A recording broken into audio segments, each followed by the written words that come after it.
pledge allegiance to the flag of the United States of America and to the republic for which it stands, one nation, under God, indivisible, with liberty and justice for all. Thank you. Okay, roll call. All board members are present. Okay, notification of meeting. Yes. All right. Okay, we have recommendation to approve the minutes of the September 8th special school board meeting and the September 8th regular school board meeting. I'll make the motion to approve. Okay, it's been moved and seconded to approve the minutes of both the September 8th special school board meeting and the September 8th regular school board meeting. Any discussion, changes, modifications? If not, all those in favor say aye. Aye. Opposed? Carried. Thank you. All right. Discussion and action to approve the amended August 11th special school board meeting minutes to include the names and votes that were included in the minutes. Was that the only change? Is that motion approved? Yeah. Okay, do I have a second? Okay, we're moving and saying to approve the amended minutes for the August 11th special school board meeting. Any discussion? Not all those in favor say aye. Aye. Opposed? Carried. Okay, resolution to approve the September bill list. I'll make the motion to approve the September bill list. Okay, it's been moved. Do we have a second? I second. Moved and seconded to approve the September bill list. Any discussion, questions, comments? Not all those in favor say aye. Aye. Opposed? Carried.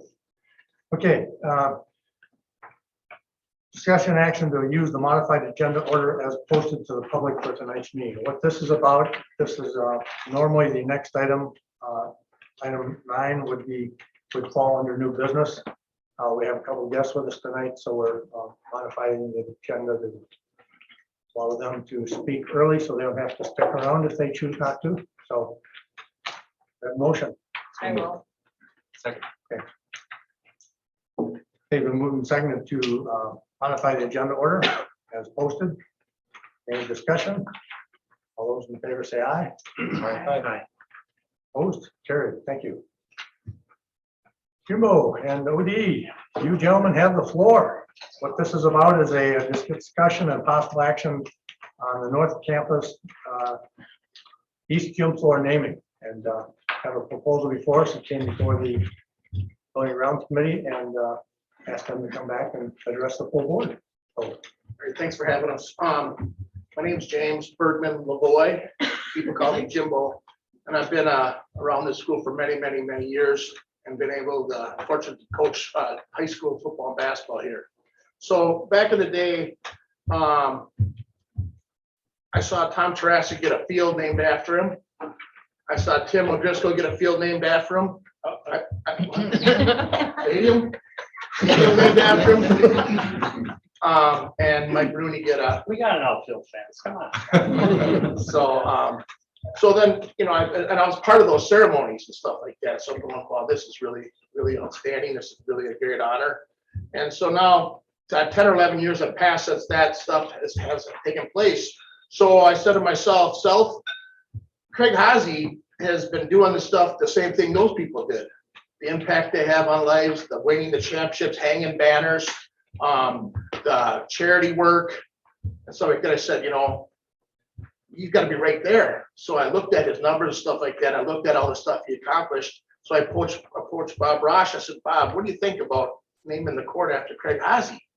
And he says to me, oh, I never put it together, Jimbo, put it together. So it took me 3 months to put it together.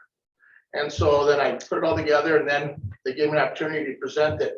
But he's done everything that everyone else has done for the school and stuff like that in many, many ways. He's a teacher here, he's an alumni here.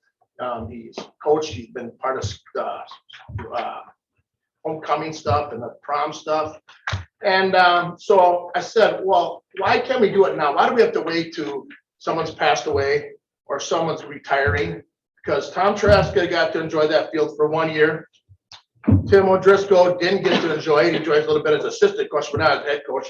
Mike Maroney enjoyed his for 10 plus years. So I said, Craig Haas, he's 50 plus right now. I know he's got about a half dozen more years, if not more. And I want to enjoy it while we're still doing it. And I think with all his stuff he's accomplished, his professionalism and stuff like that, I think we can handle it. And I think it'd be great. And I'd really like to have his mother see it at 80 years old. That's all I have. Thank you. Since he's saying ill things about the baseball program, I just gotta say that it was a very good one.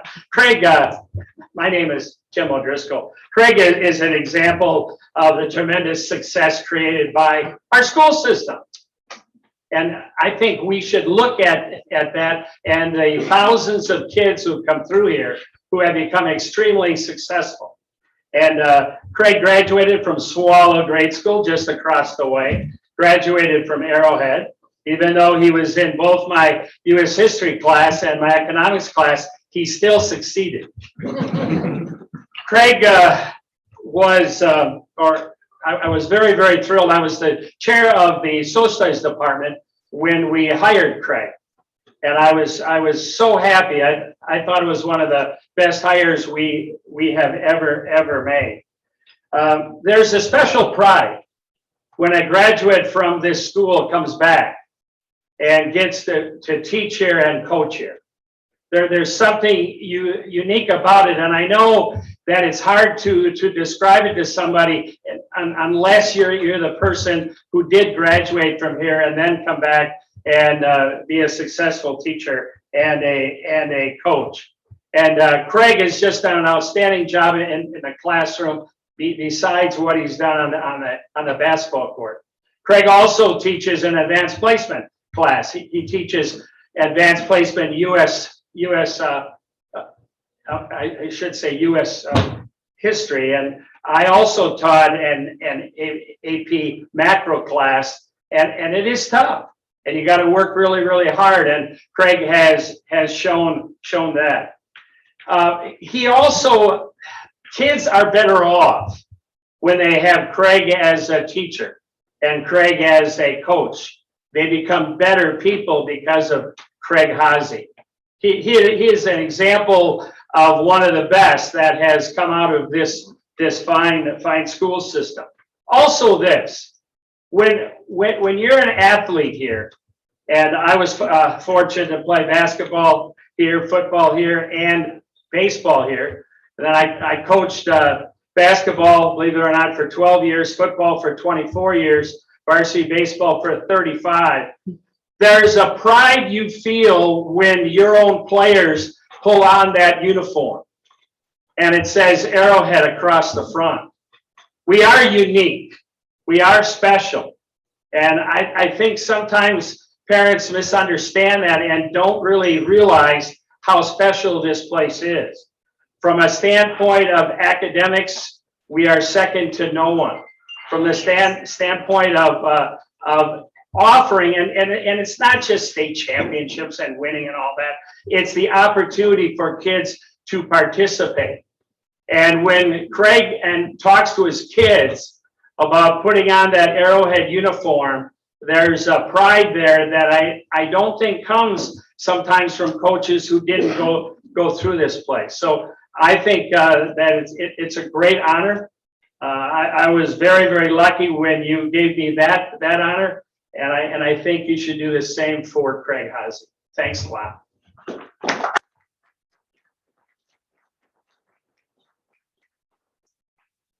Thank you, gentlemen. So you've all got in front of you the recommendation that Dave Conway actually sent to us. I mean, it goes on and on and on. The accolades of the things that Craig has been involved in from a basketball standpoint, his teaching activities, and other co-curricular activities that he's been involved in over the last 20 plus years. I agree. I think it would be it's a very well-deserved honor for Craig, and I would move that we follow through and name these North Campus East Gym Floor after Craig Hosey. I agree. I would like to ask, does Craig know that this is a proposal or not? I believe he probably has figured it out, but he's so humble, he never discussed it. Oh, okay. I'd like to go ahead with it. I think it's a A great second? idea. That's a second. Second. All right. Any other discussion? Right? You folks don't have this in front of you. There's 25 bullet points in addition from when he graduated from high school. And I think if any one of us could have accomplished 10 of these, we'd be flying high. He's an amazing man, and not only with the kids that are in the school, he's done a lot of things for the summer camps, cancer awareness, running camps for disadvantaged youth. So he's gone above and beyond. And I kind of wish you all could see this because we are so lucky to have this man at Arrowhead. And I just wanted to make you aware of that. Your turn. I'll speak, I usually try to look with the big picture in mind, and that being said, I think the big picture is that Craig Hosey deserves this far and away. But on the personal side, sorry, I might get a little emotional with this because my son went through Craig Hosey's basketball program, played for him for a couple of years when he was in high school, when my son was in high school. And I can't imagine a finer man. And the personal touch that he gives to individual kids, which I experienced through my own son, is second to none. He's an extraordinary man. And I think this is an honor that befits him. Thank you. Can I ask a question of James and Tim?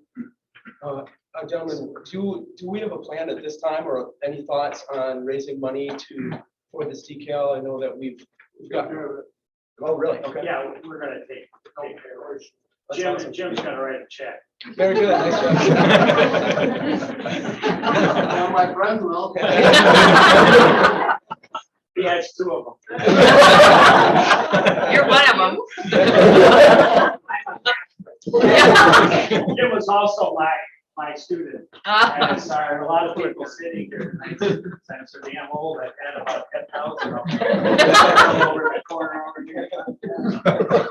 And there's some board members also that. Or sisters. I don't. Yeah. The whole lot. Older Tim, older. Any other comments? If not, all those in favor say aye. Aye. Opposed? Carried. Thank you. Thank you very much.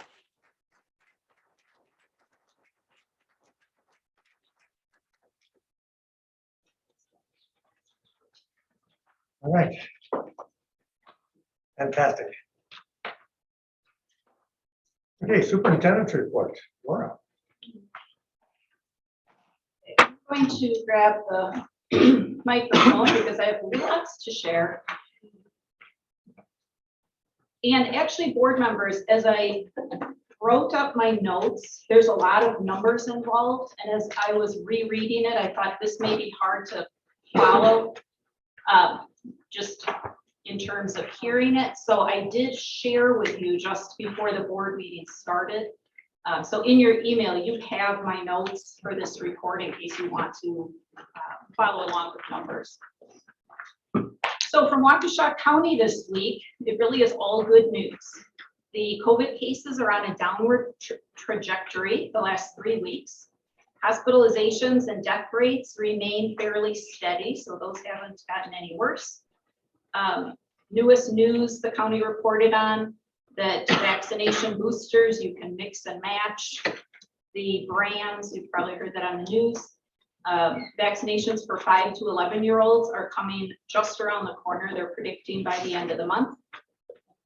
The county reported vaccination rates in our Waukesha County. 73% of adults are vaccinated. 18-year-olds, 62%. 16 to 17-year-olds, 57% are vaccinated, and 12 to 15-year-olds, about 50% vaccinated. From Arrowhead, more relevant to us, Also good news, right now, we only have 6 confirmed positive cases of COVID in our students. We have less than 5 current confirmed positive COVID cases in staff members. And the reason I say less than 5 is if the number is less than 5, because small numbers can end up becoming personally identifiable, it's just for confidentiality purposes. So I can't tell you if there's 1 case or 4 cases. We just reported as less than 5. Since September 1st, the first day of school, we have had 96 confirmed positive cases of COVID within students. Last school year, in the same time frame, there were 40 confirmed positive cases. Other comparisons from last school year, and some of these were asked for by board members, so we did number crunching. So differences from last school year to this school year. Last school year, all students and staff members were masked indoors. This year, estimated 1 to 2% of students are masked. And quarantines, last year, you may recall, we were doing close contact quarantines. So a close contact is if you are within 6 feet of someone for 15 minutes, and you're considered a close contact. If that person were to get ill as a close contact, last year, you would have had to be quarantined. It started out for 14 days and then it went down to 10 days. At Arrowhead, we were very happy when we were able to share our data that our close contacts were not getting ill. And we were happy about that because the county health department changed their guidance and said we could forego close contacts, which meant keeping kids in school. That was important. So last school year, during the entire school year, we had 271 confirmed positive cases of COVID during the 178 school days. Which is on average about 1.5 cases per day. This school year, we had, and this is 1 week old, I didn't have the time to add for the last week, but as of October 11th, and I shared this in your board memo last Friday, there were 85 total cases in 28 days. So that means about an average of 3 cases per day. So about double the number of cases per day on average compared to last school year. Last school year, we had 2,800 close contacts. 36 of those close contacts ended up ill and testing positive with COVID. Of those 36, the majority of them knew where they felt they knew. Anecdotally, they could say, got it at a slumber party, got it from Uncle Bob or whoever. There were a handful that were pretty sure they got it from Arrowhead and typically cited the lunchroom. So 2,800 close contacts, 36 ended up sick during the school year. We don't know for sure where they got it.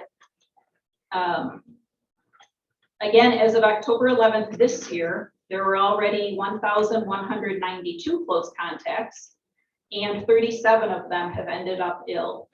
So more close contacts ending up ill this year in 6 weeks of school versus the entire school year. We don't know for sure where they got it. It's about 6 times higher spread rate than last year. Last year, most ill students did get tested for COVID-19. This school year, most ill students are not getting tested, so we don't have accurate COVID numbers. And then some information about absences. Since we don't believe that most students are getting tested, we have to look at full absences. And we don't know if it's from COVID, if it's a cold, if it's a flu virus. During the 2017-18 school year, illnesses for just absences, not vacations or college visits, just illnesses, we had 3,274 days of absences. These are only full days. We did not count half days when a student might have gone home ill. That was the full school year. From the start of that school year, 2017-18, until October 20th, there were 540. that averages in the first 35 days of school, that averaged 15 illness absences.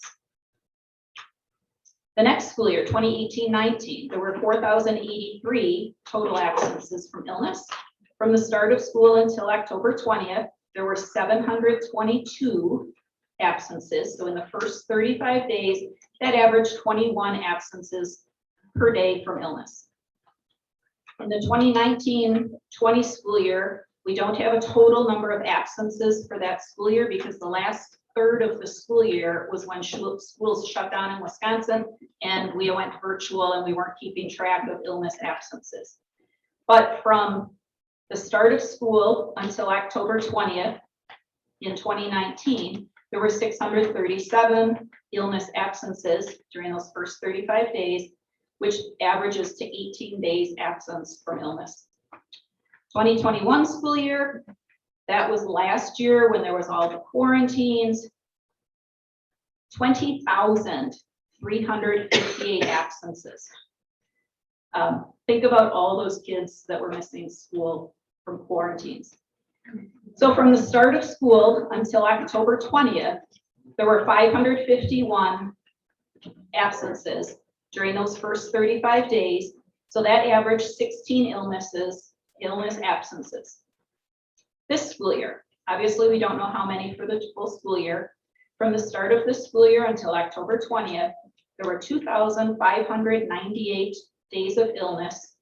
So during these first 35 days, that averages 74 students out per day ill.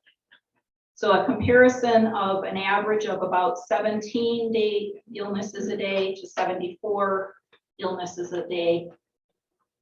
So significantly more students out this school year, which is a concern.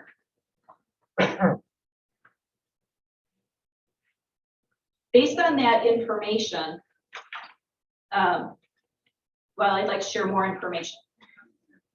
Board policy 652.1.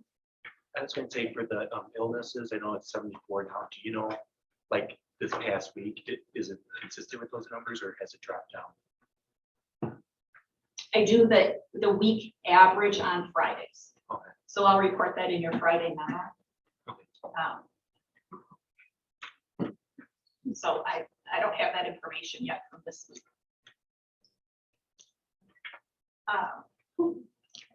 So policy 652.1 in part reads, the superintendent pursuant to federal, state, and local statutes and regulations, and in cooperation with the state and local public health agencies, shall establish and maintain appropriate procedures setting health standards that promote good health of students and staff, and to educate students and staff in disease prevention methods and sound health practices. Further, it reads that the superintendent shall establish appropriate procedures for handling communicable diseases in compliance with statute and subject to board approval. That's policy. Legal guidance from 2 different law firms. On October 7th, those not following the CDC guidance and that from local health departments likely are covered in terms of liability insurance because it is guidance versus orders. Other than the federal order for masks on school buses and school transportation, that is an order, that's a law. Wanton or reckless conduct, and so blatant disregard may lead to trouble, was one of the lawyer's quotes. A different law firm on September 29th actually asked the question regarding, so what is the level of risk or exposure? If illness is on the rise, but no alternative mitigation strategies are being implemented, if we don't have a plan to change, are we at a higher exposure for liability? 2 different attorneys on the call. One said, and these are quotes, I don't know of any districts not implementing anything. And the second attorney stated, I think districts all have established plans to shift strategies to address worsening conditions. We do not. Some have brought up ESSER 3. There are COVID grants, ESSER 1, ESSER 2, ESSER 3, they're called. From the ESSER 1 grant, Arrowhead received the minimum possible, $40,000. The second COVID grant, I don't know, Jeff, like 104,000 or something. Yep, that's our initial. So from ESSER 2, about 104,000, and That's the total. yes, and we just learned we'll get another 400,000 based on our in-person instructional hours. So ESSER 2, $500,000. Staying open really helped. ESSER 3, we don't know how much that will be yet. Predictions look like we could have up like around $1 million, which would be awesome. Even if it's another 500,000, awesome. Grant requirements, there's certain percentages that need to go toward learning loss, student learning. We know we have that. We've already been increasing costs for health room, tutors for students, and so forth. Other money from that grant is much more flexible and is about being able to keep schools open. So some of our building facility projects that we've been talking about perhaps could be done through grant money or using grant money to pay for other expenses, and Arrowhead budget being paid or paying for some of those. So I think that could put us in great shape. Now, the ESSER grant, the first two questions in the plan, we are to develop a plan. That plan has to talk about how we will address learning needs. It will address how we spend money. The first two questions say, how will the LEA, local educational agency, so I'll just use school, how will the school maintain the health and safety of students, educators, and other staff, and explain to the extent to which the school has adopted policies regarding safety recommendations established by the Center for Disease Control and Prevention, CDC. Now, let me stress, nowhere does it say that the funds are linked to the health safety plan. I have not heard that it will be. I don't know. They don't have all of that information out, but we don't think so. So they ask questions about how are we following CDC guidance, but it doesn't say that money is tied to that decision. But right now, our plan essentially consists of optional mitigation strategies. A what-if backup plan would be helpful. The vast majority of districts right now have some sort of predetermined threshold for which masks would be implemented as a temporary strategy to slow the spread of illness rather than just shutting down school, moving to virtual. Many districts have 2 weeks or 10 school days if they reach a certain percentage of absences. So for instance, Fort Washington Saukville schools, MPS, they use 3%. Sheboygan, I'm trying to remember off the top of my head, a couple of districts closer to Waukesha County using 5%. The districts in Waukesha County that I'm aware of are using about 10%. One neighboring district, it's 9.5 based on some formula. So in other words, if 10% of the students are out ill, they would go to masks in order to prevent closing down school and moving to virtual for 10 days. And would it work? Well, we haven't done that here this year. We have evidence that shows last year masks helped. It helped prevent the disease spread in our school just based on close contacts. How many got sick last year and how many have gotten sick this year? But this year, it also is the Delta variant. The Delta variant is far more contagious. So, would masks work for sure or not? We don't know that here. There are other districts right nearby, neighboring districts that have had to do that. One neighboring district, they hit their 9.5% formula threshold. They went to masks. And they dropped their illness rate, their absenteeism rate by 40%. Another district had multiple classrooms and one full school that had to go to masks, and that was for 10 school days. And they dropped their illness rate or their absenteeism rate for illness by more than 50%. So it's only 2 districts. It's not official research, but it seemed like it worked. So I imagine that we all have a common goal of keeping school open for in-person learning. That's important. Currently, state statute allows just the superintendent and the state health department to have the legal authority to close a school. If an illness rate, absenteeism, gets to 10%, that's when our local health department needs us to call or wants us to call and to review what mitigation strategies we have in place. They would make a recommendation, close school, whatever it might be. Then it falls on my shoulders. I would probably be calling the state to say, what do you recommend? Because the state and I are the 2 people that have the legal authority to close school. So I'm certainly not recommending we move to masks. Our numbers are good. We have no crisis in our community, in our school. My question to the board is, would you like to establish an illness threshold like most districts have, not all, at which time Arrowhead would implement a trial of masks for 2 weeks rather than shutting down school and moving to virtual for 2 weeks? I would not, in terms of mitigation strategies, I would not recommend reinstituting close contact quarantines. As we saw, those kept healthy kids out of school and almost no illness spread happened when masks were implemented in schools. Close contact quarantines were the #1 concern from students and parents by far last year. The health organizations, the world, the national, the state, health, local Waukesha County Health Department recommend masks for students inside schools. The American Pediatric Association recommends masks in schools, and Children's Hospital.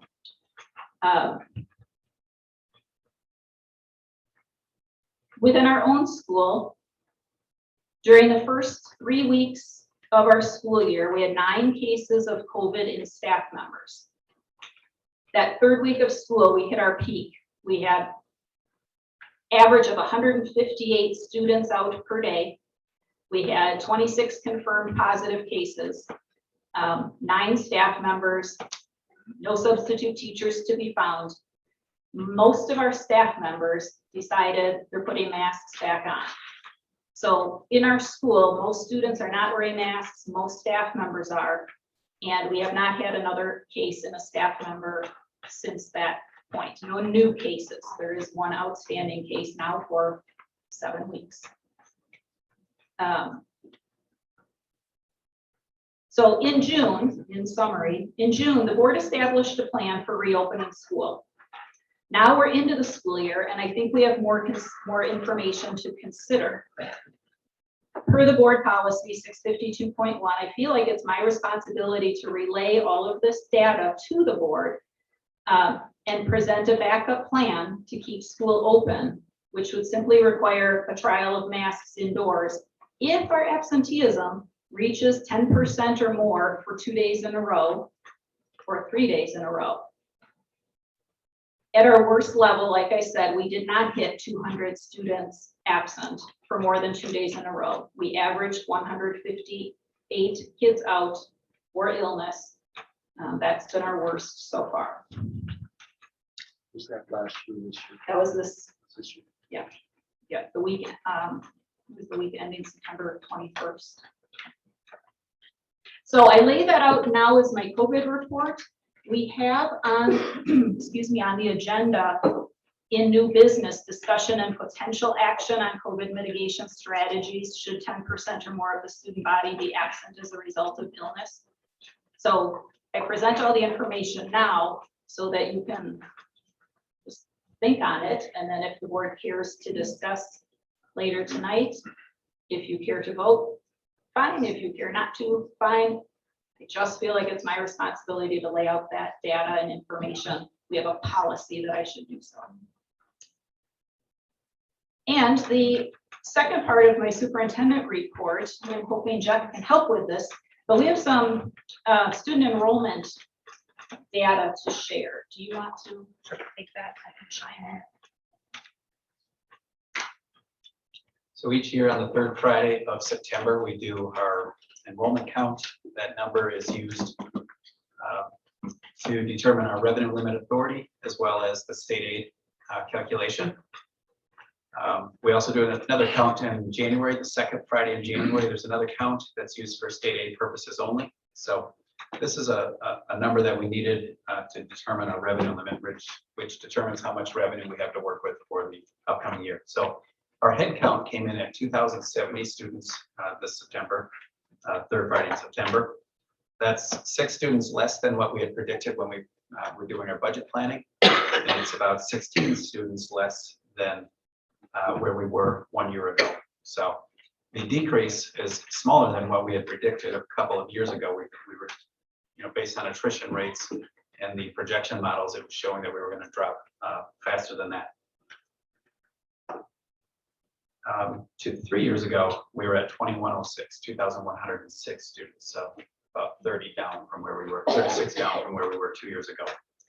So that head count are the ones that are sitting in our seats, the students that are sitting in our seats. From that, we derive to a membership count. The membership count is what's truly used in the state aid formulas and the revenue limit calculations. So our revenue limit and state aid number from this third Friday count was 1,912 members. And what that means is you take your head count, subtract out the non-resident students that come here to Arrowhead through open enrollment, and then you add back in the Arrowhead resident students who are attending elsewhere through open enrollment. And after those calculations are done, we end up at 1,912 students, which is what we use for our revenue limit authority. It determines what our budget will be for this year. So we need that number to be able to finalize our budget, which we're going to do next week, now that we have that number and the state aid numbers that go with it. So on average, our head count is just over 500 kids per class sitting in our seats. Open enrollment is big for us. We had 230 students coming into Arrowhead to attend our schools rather than their resident school districts. We get about $8,100 per student that comes in from another district in revenue. So it helps balance the budget, it helps meet budget. We also have 63 students that are Arrowhead residents that attend other school districts through open enrollment. And we pay $8,100 for each one of those students. So it's really important that, that we're a quality school and kids want to come here. And it helps us on our budget when we don't want to be on the flip side of that equation, because now you're spending dollars for your students to head out of the district. You're paying for them. So Jeff, could I just jump in? you sure can. Just. I know for the board, you see the open enrollment numbers every year, but I'm guessing you don't have them memorized. Neither do I for many years, but the 230 students choosing to come to Arrowhead is the highest that I saw back about 17 years. This is my 7th year, during the last 6 years, we went from 170, 171 students for a couple years in a row, and we've been on this nice incline, this improvement, or more students coming in from 170 to 230 that are choosing Arrowhead. In terms of students that leave Arrowhead, most of them are for virtual school, and that number has remained very consistent.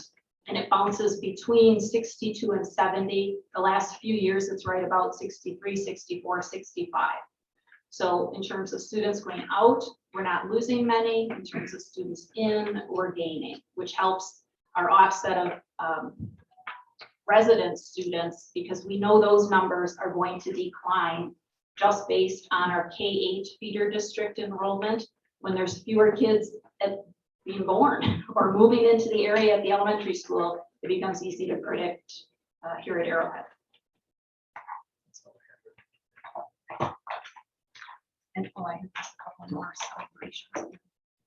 And then just a couple of quick things to finish out my superintendent report. Just some positives.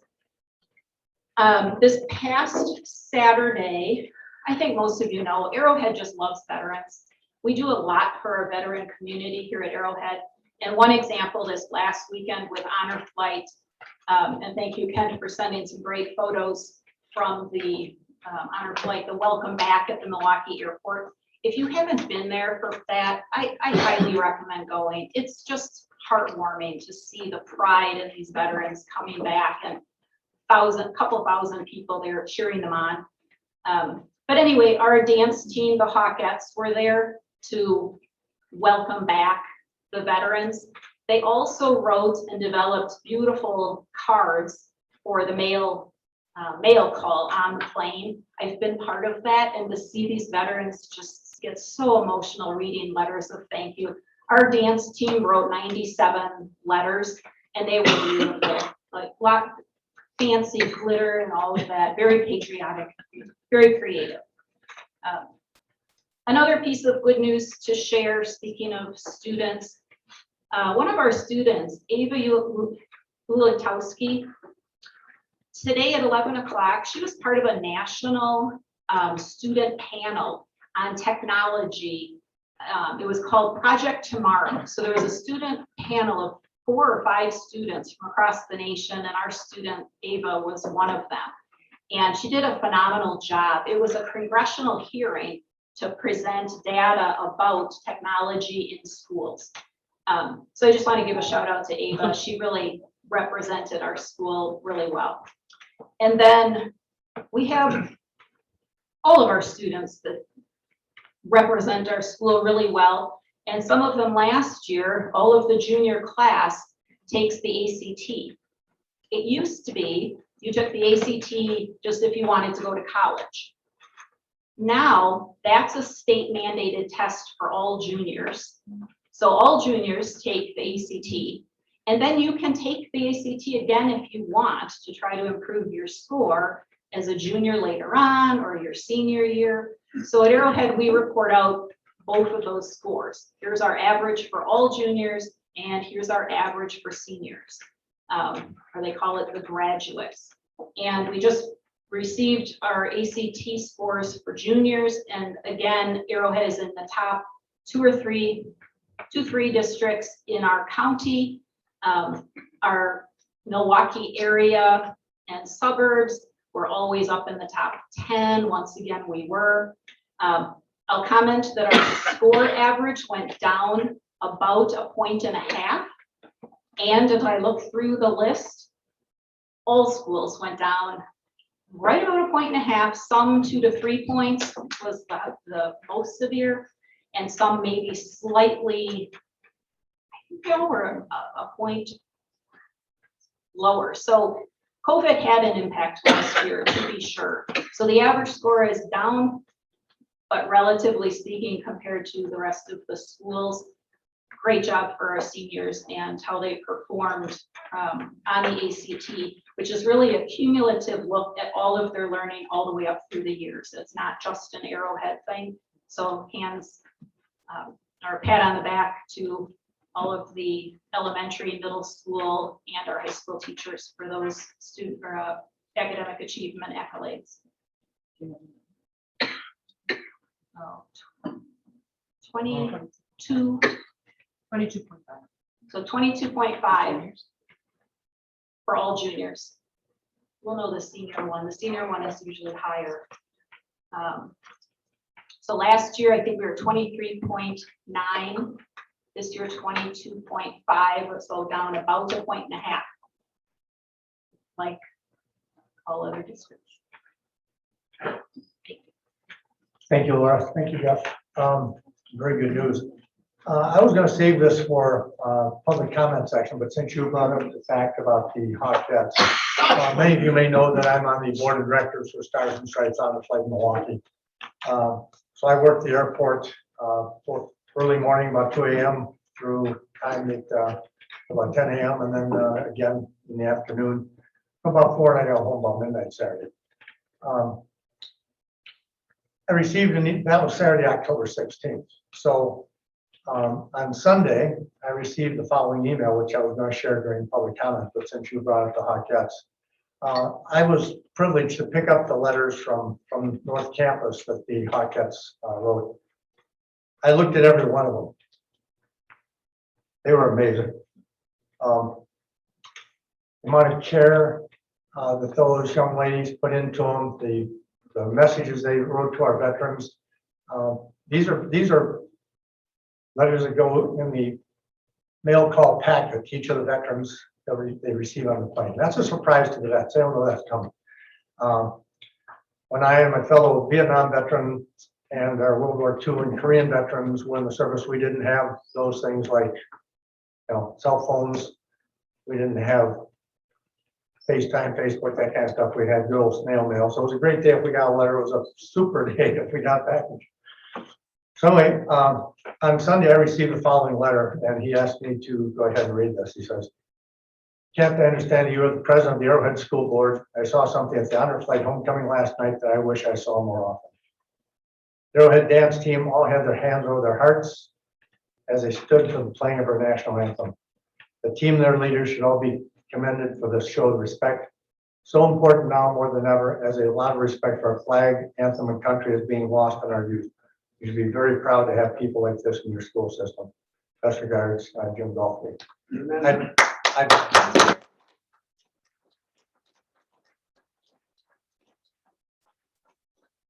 don't know Jim. I just have a feeling that he might have been a former one of our alumni. I looked on our database, and he has been a guardian and flown with a veteran twice in the past. So it was heartwarming to see those girls, how they represent Arrowhead. So anyway, enough said for that. Anyway, we're going to open up for public comments. I just want to read the rules.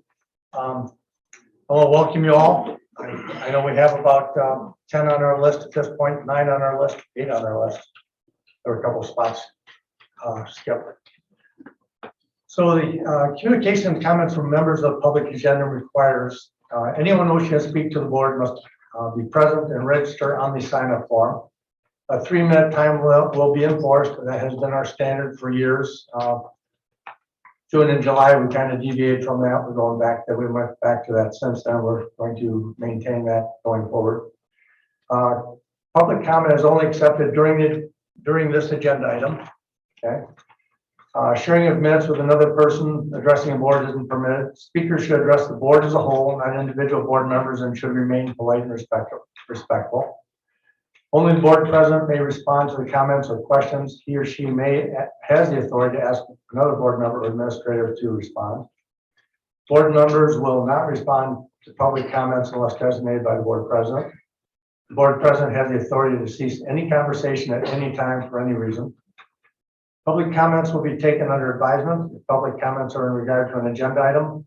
When the board discusses that particular item during the meeting, the board may or may not address the comments or questions raised by the public. Only board will discuss and or take action. There will be no citizen communications during the time of agenda topics. So with that, I'm going to go ahead and call on people who have signed up to speak.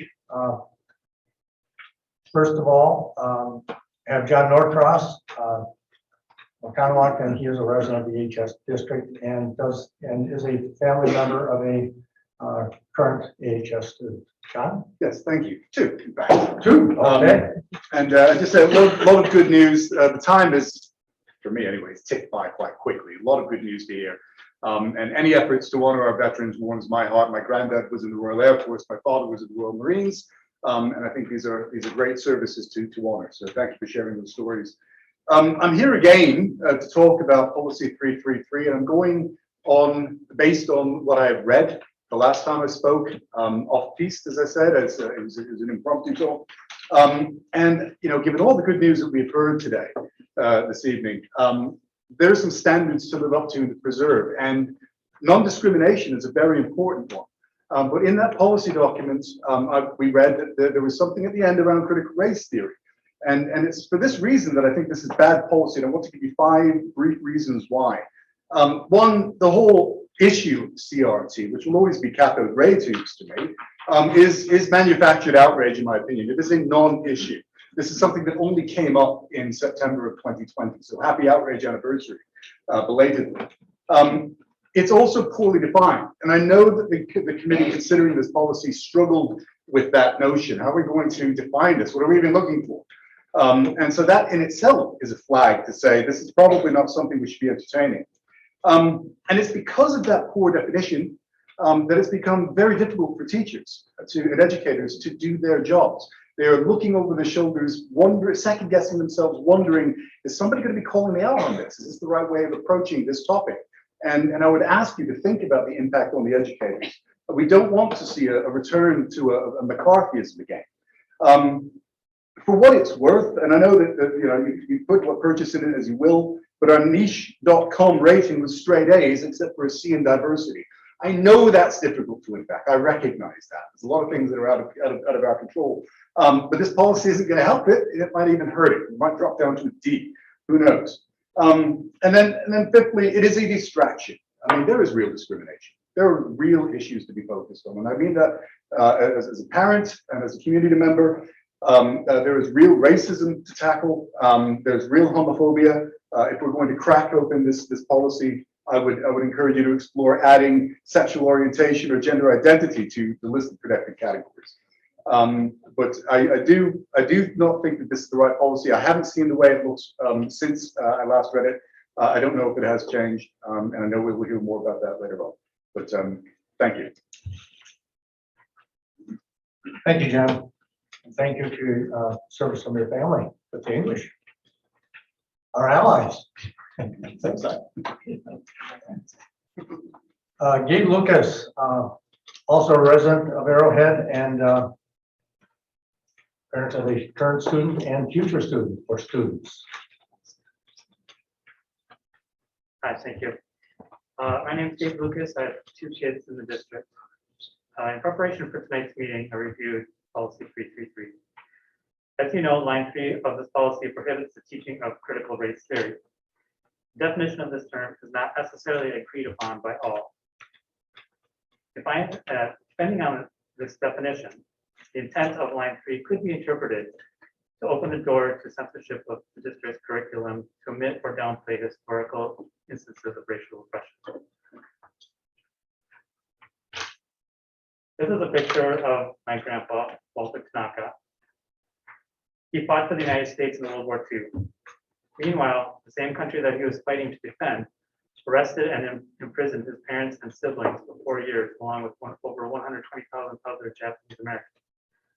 They never recovered what they lost in those 4 years of imprisonment. This was in the 1940s. It's not ancient history.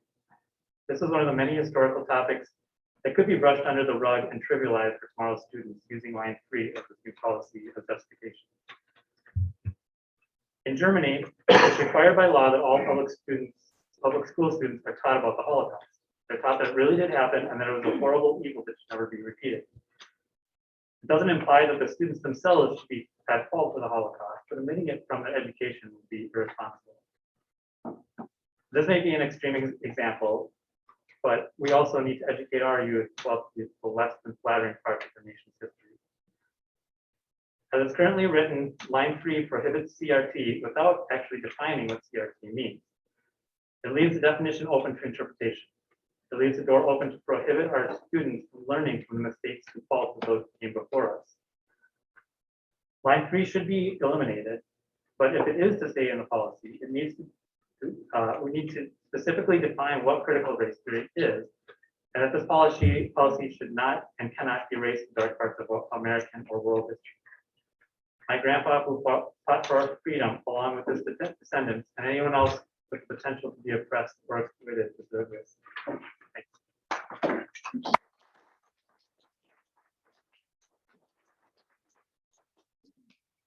Thank you, Gabe. Tiffany Lucas, also a resident and same thing, or a parent of a future AHS student. Tiffany.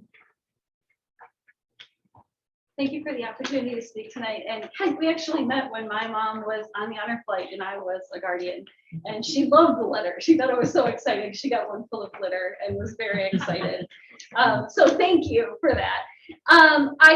My family didn't have the same World War II experience as my husband's family. My German immigrant ancestors weren't put in internment camps. In fact, I have a long military history in my family dating back to the Revolutionary War.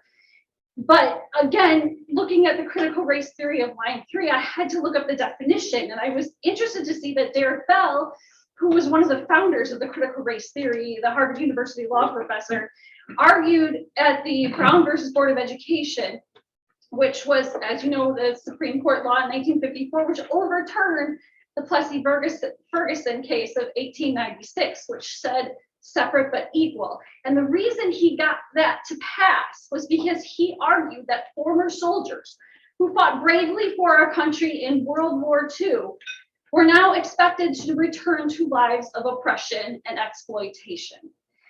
And so if we look at the basis of critical race theory, why it was started, to say that our soldiers, my ancestors, my husband's ancestors, should not be subjected to racism and oppression after they serve their duty for our country. That's what's so critical about critical race theory. And as my husband said, it's not ancient history. My daughter received anti-Asian text messages from friends just last year. And it was heartbreaking to go through the anti-Asian discrimination that our family went through last year as students in this district. This needs to be part of the conversation. We need to feel welcome in this community. Thank you.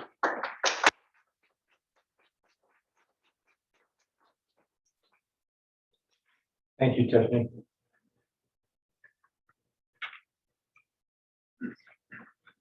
Kim Curry, also a resident and a member of both current and future students. Two future students. Two. Just really quick on the critical race theory. I think I agree with both the speakers. I do think the verbiage is not clear and it should be very defined. I am not for CRT because on one side, I don't agree with omitting history at all. I do believe the bad, the ugly should be taught. But the other side, critical race theory, and for the Asian Americans, Harvard, critical race theory identifies Asians as white adjacent.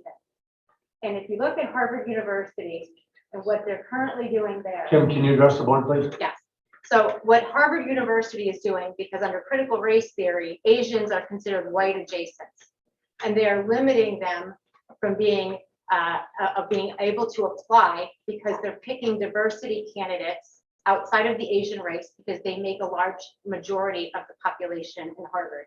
That is in literature, you could read it, it's happening today, it's happening last year. So critical race theory can take multiple turns. And so where I agree with some of the speakers is the teacher's lens is where this can go wrong and how far people can take it. And I believe history should be taught. I believe the Civil Rights Act is something we should be teaching our children because that is anti-racism, I think in the purest form. And outside of that, I don't think teachers should be going any further than that. That's my word on critical race theory.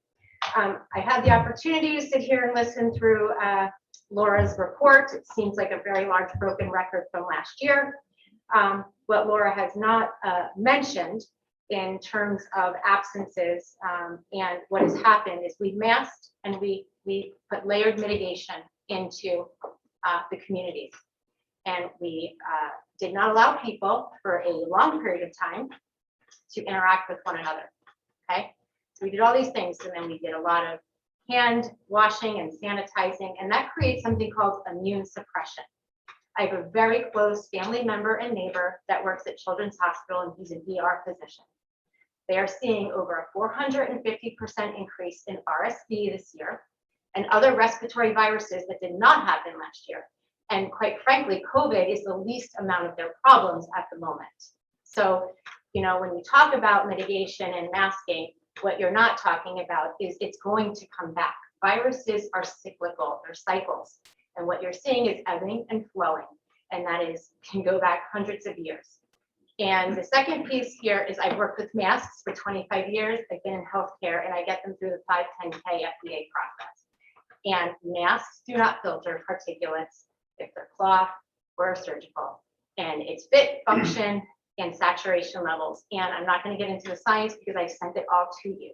So I just disagree completely. The other area I wanted to ask is and I don't know, Kent, if you can answer this, or if there's an answer, but what did you do for the flu and the measles and any other outbreak that can happen? What was the plan? Is there a plan? Excuse me, but the vaccine is not neutralizing antibodies. You can have it and spread it, and it's in your nasal passages. It's on the CDC website. You can read it. So the measles and all these other vaccines are different, and they actually are neutralizing antibodies. So you have a very misrepresentation of what the vaccine can and cannot do. So what I can share is what the health department shared with us. COVID is new, so there's no set percentage. As superintendents in our county, when we meet every week with the health department director, we've been asking, what is that cutoff? What is that threshold? What should we use? COVID is new, so there isn't a predetermined percentage of illness cases, you should close school. What the health director explained was each disease would be different. So for instance, the measles, highly contagious. He said the measles, it could be if 2 to 3 or 4% of your school population has the measles, you need to shut down. Like 40 students at Arrowhead, that would be a lot of measles cases. He said the typical flu, that might be 15 or 20%. If you have 15 or 20% of your school population has influenza, you should probably shut down. They don't have a set number for COVID, and so that's why you see districts using 3%, 5%, 10% around this area. And like here at Arrowhead, we don't know how many students that are out ill every day on an average of 74. We don't know how many of those have COVID, how many it's a cold, how many it's a flu. We're seeing more disease spread regardless of what it is. So that's, I know it doesn't completely answer your question. No, but it in does, terms of actually. what the health department shares, it's disease specific on what they would recommend for a percentage. Well, that makes sense because the flu is a respiratory virus as is COVID, so probably is very much the same. They're animal reservoir viruses, and they actually transmit in a very similar way. So it probably should be handled very similar to how you would handle the flu. And if we didn't bring masks back for the flu, why would we bring masks back for COVID? The opportunity to get to COVID zero is not going to happen. Okay, so let's just all understand that. Something that we're going to live with. It's going to be, or is an endemic. Places like Spain and other countries are treating it as the flu. We here are not, because it's become way too politicized. And it has to stop, because at the end of the day, what you also didn't mention is the mental health of our children. And again, just like we talked about those 20,000 absences, there are several families here at Arrowhead that their children were diagnosed with clinical depression last year from having to be out of school, close contact quarantines, and masking. And they couldn't come to school and wear a mask, or they couldn't wear masks during sports and they quit. And these were Division I athletes that stopped everything. And you know what that turns to? Drug abuse. So I think this board has a lot to think about.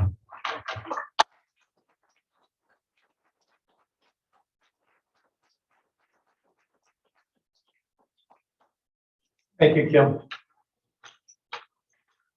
Kim Evers, also a resident of Arrowhead and a future students. Yep, 2 future students. My first one will be here in well over a year and a half, 7th grade right now. So I've been attending board meetings here and at the feeder schools now religiously since June, and have seen in recent meetings the transparency and the ability for this board to speak openly to the parents and the public, in my opinion, has been unacceptable and inexcusable. The lack of and limited one-way only conversations between the public and the board is creating a divisive, non-productive atmosphere. To drive change and establish a better community representation, I request a policy change and hopefully a future motion to adopt a Merton School Board style approach of a community session where we actually have two-way dialogue back and forth and can have a healthy debate, healthy conversation to work through and break down some of the issues that we're talking about. I think a good session on even developing a united COVID mitigation policy with input and direct two-way conversation with the public would be fantastic.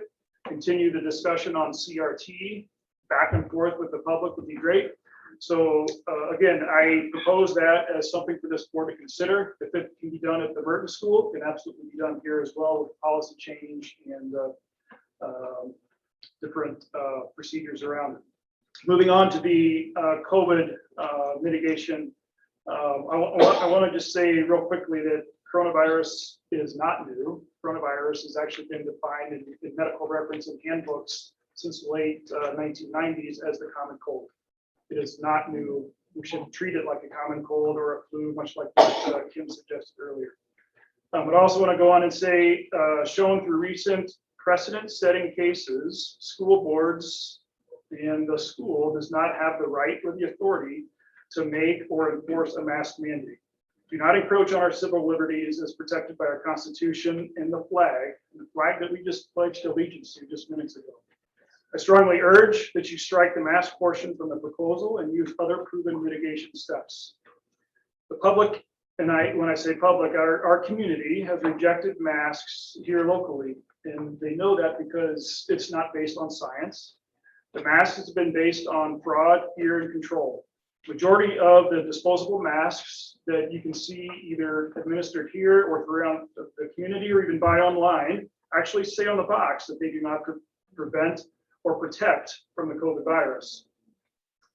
Further, you may also have seen here recently in the news that the FDA has recently released that the PCR test, the test that we use to determine if our kids or us are positive or negative of COVID, is actually not based on an isolated COVID case, meaning that they have no way to tell with 100% certainty that a positive or negative case is factual or not. Additionally, there have been over 800,000 test kits that have been proven to be providing false positives. So based off of that, I think we're also reacting to statistics that is not founded in something that can be backed up with facts based off of the foundation that they are from fraudulent test kits or they have not been utilized a isolated virus.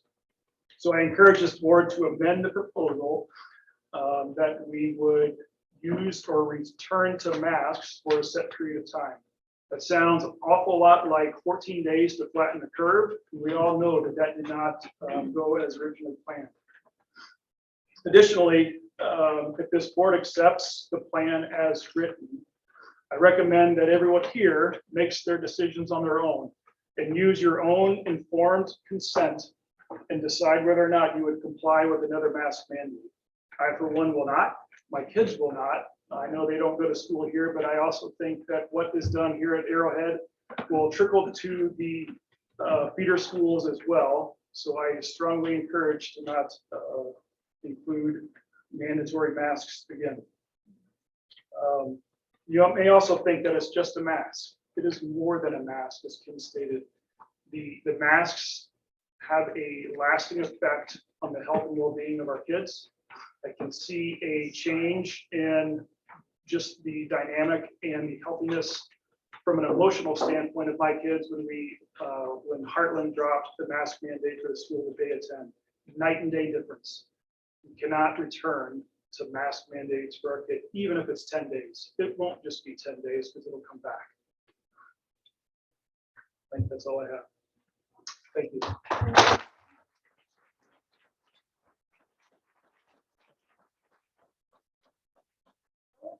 Thank you, Tim. Marie Simonson.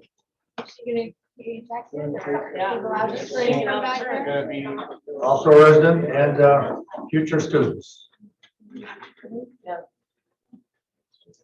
I have two students here currently. So Laura, you shared a lot of number crunching, and as previous parents had mentioned, there is a night and day difference this school year versus last school year. You know, you look at how excited my kids are to come to school. Participation in homecoming, Spirit Week was above and beyond what I had seen them do previously. And you need to share that their excitement to come to school, participate in labs in the classroom, share stories with their teachers, come home and tell me about what their teacher said. seeing their teachers out and about in the grocery store, they can see who they are and what they recognize them. I mean, these aren't things that we could talk about last year. I picked my son up from school, and he tells me about the great things that happened during the day at school. Did not happen last year. So similar to go back to masks for COVID mitigation, I am not for it. My kids will not be for it. They will not be wearing a mask if that occurs. You had mentioned, Laura, in your board meeting for the week of the October 4th through the 8th, that you would be seeking local feedback if there's a plan. This is my feedback today. Thank you for your time.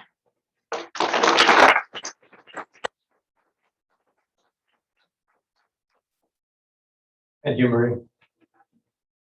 Neil Palmquist, Yeah. Gretchen, all right.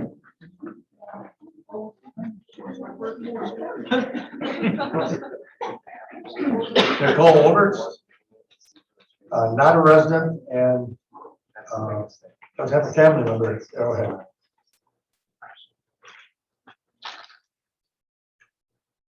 It's sophomore. He's one of the 230 open enrolled, and I have 3 more in the pipeline. So I'm getting a reputation for the dorky chart lady, but I did bring handouts. But I found that people like data, so they don't want my opinions. I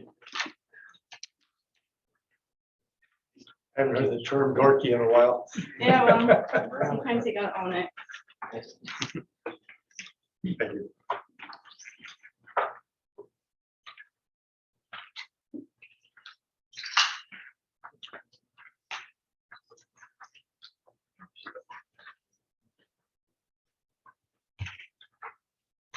Okay.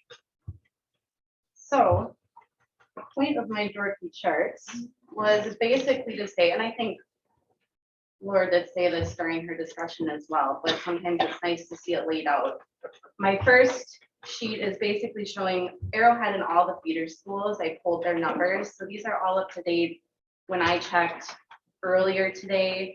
So my top Arrowhead number is a little bit off because I think I checked before it had been updated, but and the enrollment is a little bit off because you just updated that as well, but it doesn't change. I did the math, it doesn't change it very much. So but basically, if you look at all this, a lot of the schools less than 5, so you're kind of left wondering, is it 1, is it 2, is it 3 and 4? So I did run some different scenarios, but ultimately for the whole district at large, we're sitting at about a 0.42% to as high as a 0.71% infection rate of tested positive COVID students.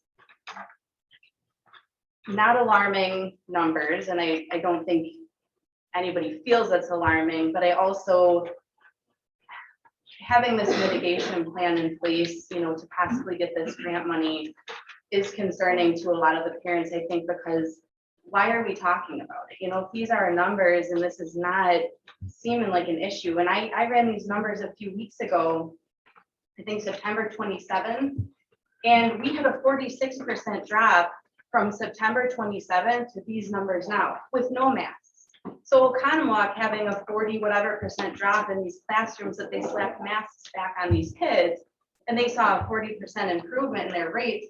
Well, so did we. It didn't have anything to do with the mask, most likely. Kind of going back to what Kim said about these illnesses being cycles. You know, we're probably going to see it do this all year round. And I'm assuming if we were keeping track of these numbers before we were told to or needed to, this happened most cold and flu seasons where you would see it come in waves and cycles. The next page was just a little, I had saved an email from last October. I think Laura had sent one out with, before they were doing like that dashboard or whatever with COVID, you were kind of updating parents as it became necessary. And October 2nd, 2020, there were 23 COVID cases at Arrowhead. And, you know, this week now we're at 6 or whatever. That's when masks, most of the students, I mean, we were requiring masks. So everybody in person was masked, and we still had 23 cases. And I also think that what we're not touching on as well, when you talk about spread and contact tracing and such, At that time, we only had 64% of our students in the classroom. We had virtual students at home, not even in the classroom with these other kids. So we had less students in the building wearing masks all day, and we still had more cases of COVID week compared to week this year to last year. Less students, masks, spreading, spaced out at the lunch tables, more cases. This year, mask optional, more students in the building, enrollment is up, and we're not really seeing an alarming rise.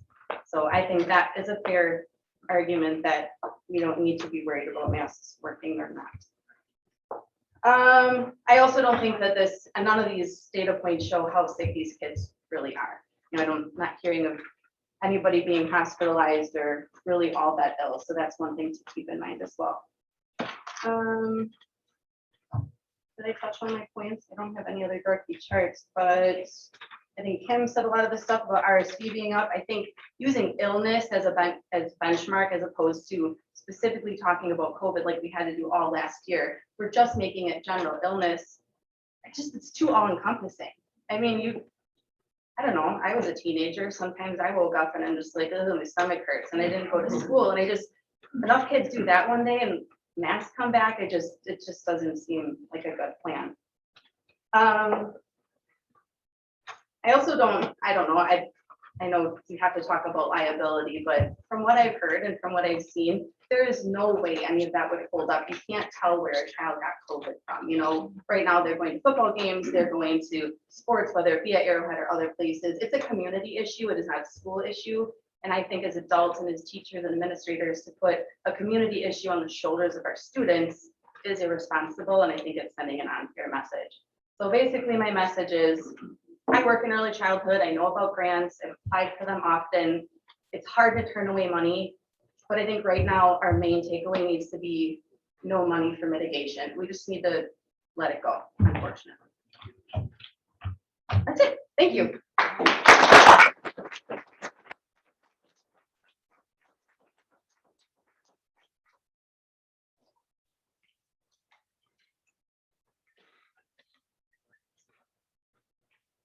Thank you very much. Very good comments. And thank you for your input. Yes, sir. Are you willing to take one more comment? Absolutely. Thank you, sir. Can I get your name, sir? Can I get your name? My name is Joseph Shardle, and I've lived in a district for 30 years plus. Thank you for all the hard work you do for the students in our district, and thank you, citizens, for making your thoughts known. I think this is a wonderful forum that demonstrates the liberties that we have in this country. Because back in the day, George tried to take those liberties away from us and tried to put the screws to us, right? Mandating that we do things. And there's something within us that rebels against that. That it is the hill that we will die on, literally. So when this COVID thing started to arise, say 2 years ago, a quote came to my mind from one of our past presidents. It goes something like this: "A government's rightful and good function is to protect us from each other.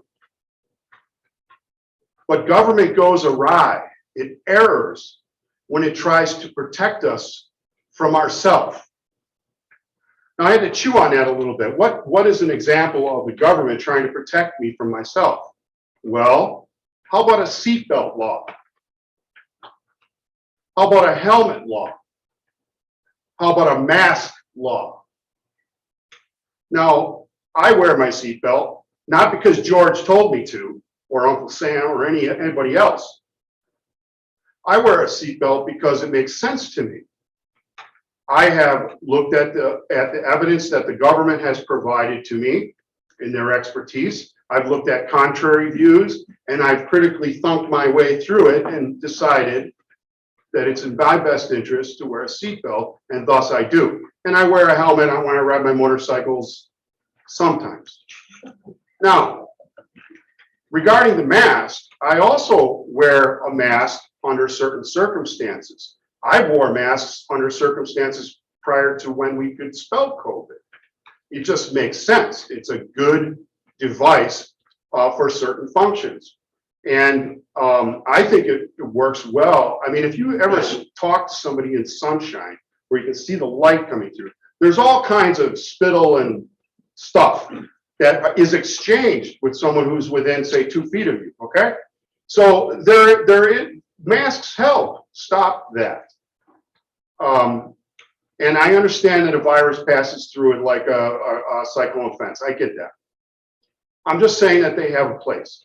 And here's the whole point of this thing, and it's an offering of perhaps a tool a principle that might guide your decision making. And that is, if the government or the board comes to me and says that, you know, our experts have looked at this and the best data out there available says that concludes with this set of recommendations. And so if you come to me and you say, we recommend that you do this for all these great reasons, I will seriously consider that. But if you come to me and you tell me, thou shalt wear a mask, I'm going to throw you in the ocean right next to George. You are not going to tell me what to do. Okay? There's something within us. So as a peaceful advice, if you want to mellow this out and not stir up the hornet's nest, I would suggest that you frame it in terms of a suggestion or a recommendation, you know, and that gives room for, you know, some of us among here are pretty, we choose to wear a mask, and we choose to protect ourselves, and we choose to, you know, listen to the letter of the law and maybe even go beyond. That's their freedom to do so, and I would be the first one to protect them, or, you know, but there might be others who are, you know, want to ride their motorcycle 100 miles an hour with no helmet. Well, I think Darwin effect will help, you know. It's like a self-correcting problem. So I just leave that with you. I think a recommendation would be much more palatable to the general public.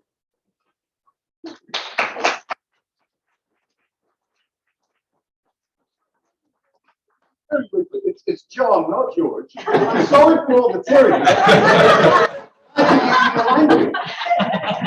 I'm just jealous of your accent. Thank you, Joseph, and thank you for the levity. And I always wore my helmet because I promised my wife I would. So, anyway, thank you. Yes, fine.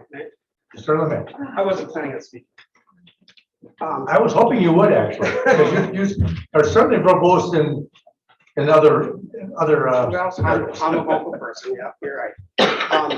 I wasn't planning on speaking, but I wanted to address the CRT comments. You know, I was listening to the first few people commenting on CRT, and I'm thinking, well, you're sitting in the same place that I'm sitting at. I'm a first generation proud American, stand up for the flag, hold my hand on my heart.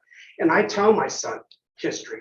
I don't hide history to my son. He knows the stories about my family, how they were knocked out of their country, where my aunt was forced into a coal mine, into a labor camp, and then they had to walk through a farm field to get to a building that was just made of slats in winter, and they could see through the slats, and the women would be all huddled together to stay warm at night, and they would wake up in the morning to see who died in their sleep. He knows that history. He also knows history as they were walking back through that farm field of cabbage that had just been picked, and there were leaves laying there, cabbage leaves laying there on the ground. And my aunt and her girlfriend were walking through this to go back to their camp. And she said, Eva, I'm going to pick up that leaf so we have something to eat. And she said, don't, the guards are right there, they'll shoot you. She didn't listen to my aunt. My aunt's friend picked up that leaf, and that at that very moment, the guard shot my aunt's friend. And my aunt had to keep walking. This is not the history we're trying to hide. I mean, this is this is real. This is, I mean, I hear the stories of what Joey, my son, is being taught here at school. And what I can tell, they're all factual. I think there's some misconception here that I do hear other stories where there's classes with BLM projects, and we're not talking about Black Lives Matter. We're talking about the organization Black Lives Matter, and other topics where other teachers are helping kids organize other protests. I don't think that's a place for the school, and I think that's where the CRT problem comes in. It's not the teaching of the history that I heard from the atrocities to the Japanese people in World War II. I know those stories. That was terrible. Those stories we have to tell to our kids, but we can't tell kids that we have white guilt, that we have some other thing that's been created that doesn't exist. Real history needs to exist. The history that's being brought in that is not real doesn't need a place in a public school. And it's, you know, when I gotta say, when I heard these first few people speak about CRT, I can't disagree with them. It can't be hidden. It's got to be taught. I think there's some misconception what CRT is, and that needs to be defined. And I don't know, you know, if we really clearly defined it in the new policy that we're going to talk about tonight, but history, real history, needs to stay in school. Thank you.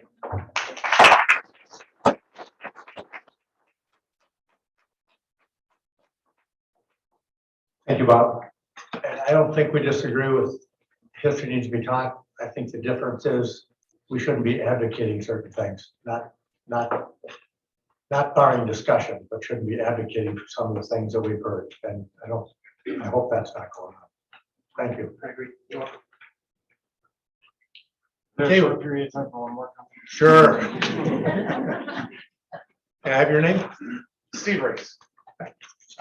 This is my first time here. I was invited by a friend, and several of these people in this room actually know me for some things that I do at Pewaukee at the beach.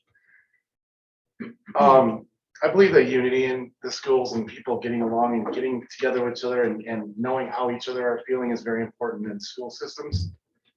And this mask mandate that wants to be set should not happen, because children from kindergarten on up to seniors, those masks are worn, cannot see the emotions in each other's faces, cannot see the emotions in their teachers' faces. And I am feeling very emotional about what I am saying right now, because I want to know that the children in these schools are depressed because they can't see their friends' faces and have to depend on just looking at their eyes.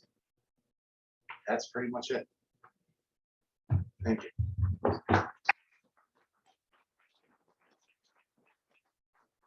Thank you, Steve. Anybody else?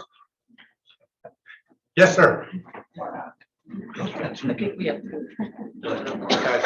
Okay. Have your name, sir? Sure, it's Todd Jones. I have one child at Arrowhead, one coming. So real quick, if I could ask one question, the ESSER grants, are those under like the CARES Act or something along those lines? It is, it's the school type of federal grant, like other federal grants. Which is fine. It was interesting that it was, you know, talked about at the same time we were talking about COVID. And I'd just be careful about making mitigation strategies that are linked to things like grants that frankly, you know, especially federal grants, people like us, people in the Arrowhead district, our taxes are going to go up because of those. Our kids, our children, our grandchildren are going to be paying for those. So I don't like doing things because you get a gun put to your head on something like that. Amen. So the other thing, and the funny thing is, I think most of us here, or all of us here, have the same thing in mind, which is keeping our kids in school. So I say, yes, we want to keep our kids in school. I just think when it comes to the metrics we're looking at, so if the metric is about illness, as opposed to COVID, and again, we got to live with COVID, but the metric is illness. You know, I work in the corporate world, right? We tell people now, different world. If you got a cold, stay home. If you got a cough, stay home, because who knows what it could or couldn't be. So if we're going to use a metric like that, I just think that that's erroneous. And I think to say that people are just not getting their kids tested because they don't want them to say that they have COVID, you just can't jump to that conclusion. I also then will go with the mitigation technique then that you were trying to use to keep the kids in school based on those metrics. Masking doesn't work, and it's interesting.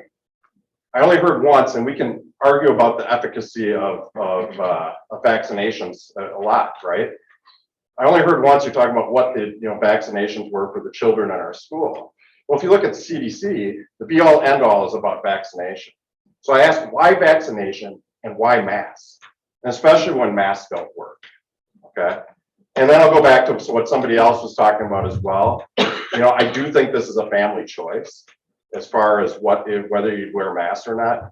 You said 1% to 2% are wearing masks right now in the school. That's a choice of 98 to 99% of people not to wear them right now. And it's the kids, young adults, as well as the families that are making those choices. So again, thank you for what you're trying to do to keep our kids in school. We can all agree on that. I just, again, think the numbers that we're using, the techniques that we're talking on mitigation, I think we should put more thought into that. So thank you.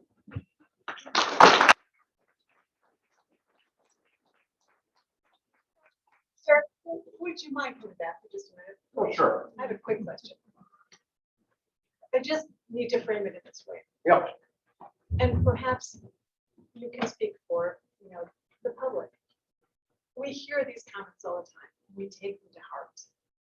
I'm really new in this, so I'm really trying to understand and make my way through and navigate. It is a deeply personal issue.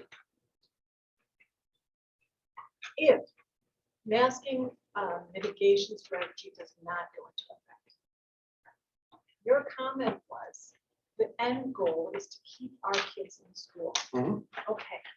What if we reach critical numbers that are beyond 10, beyond 15? Can you define what a critical number is? I can't, and Okay. I wonder if the DPI or the local health person, let me just finish my question. So at some point, it goes beyond the school board and this, and even perhaps beyond the superintendent's decision. The state health department can come in and say, your numbers are excessive. We will now shut the school down. So my question to you is, in your effort to have your end goal be, we're going to keep the school open, can not having mitigation strategy in place deny us that end game? Well, I mean, so first of all, I'd say DPI, any local health departments. I mean, first you'd have to believe that they're non-political. They're not non-political. Okay. I mean, they just aren't. And so that, the politics in this is always going to be, significant in it. And mitigation, tell me what mitigation is. I mean, masking, especially cloth masks, they don't work. Okay. But all But- I'm saying is, but- when you reach a critical level that some other governing body deems excessive, and they step in and say, this is excessive, we will now close. the And school." I'd ask on what math?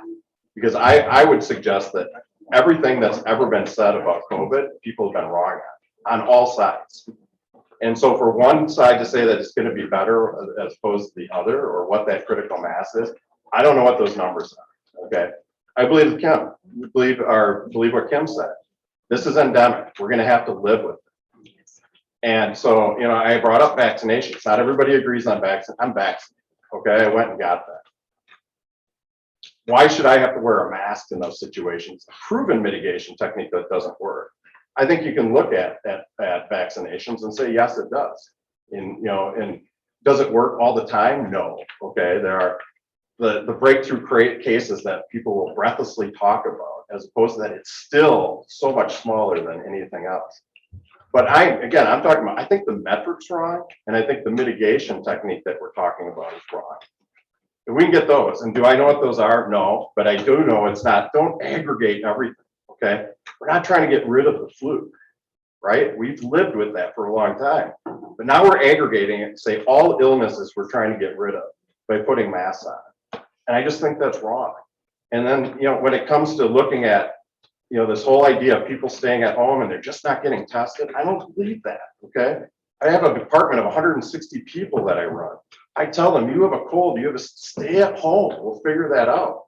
So we're working our way through this. I just think you can go too far overboard on what the metric is that you're gonna base it off. And then it always goes back to masks. And I always wonder why masks, and especially cloth masks, they don't work. And so something's gotta give. Otherwise, you know, all we're doing is throwing spaghetti against the wall and saying mask, mask, mask, and that's all that's gonna work. I didn't mean to put you on the spot. Oh, no, I like Appreciate this you stuff, taking so the no, time. it's good. All right, thank you. John.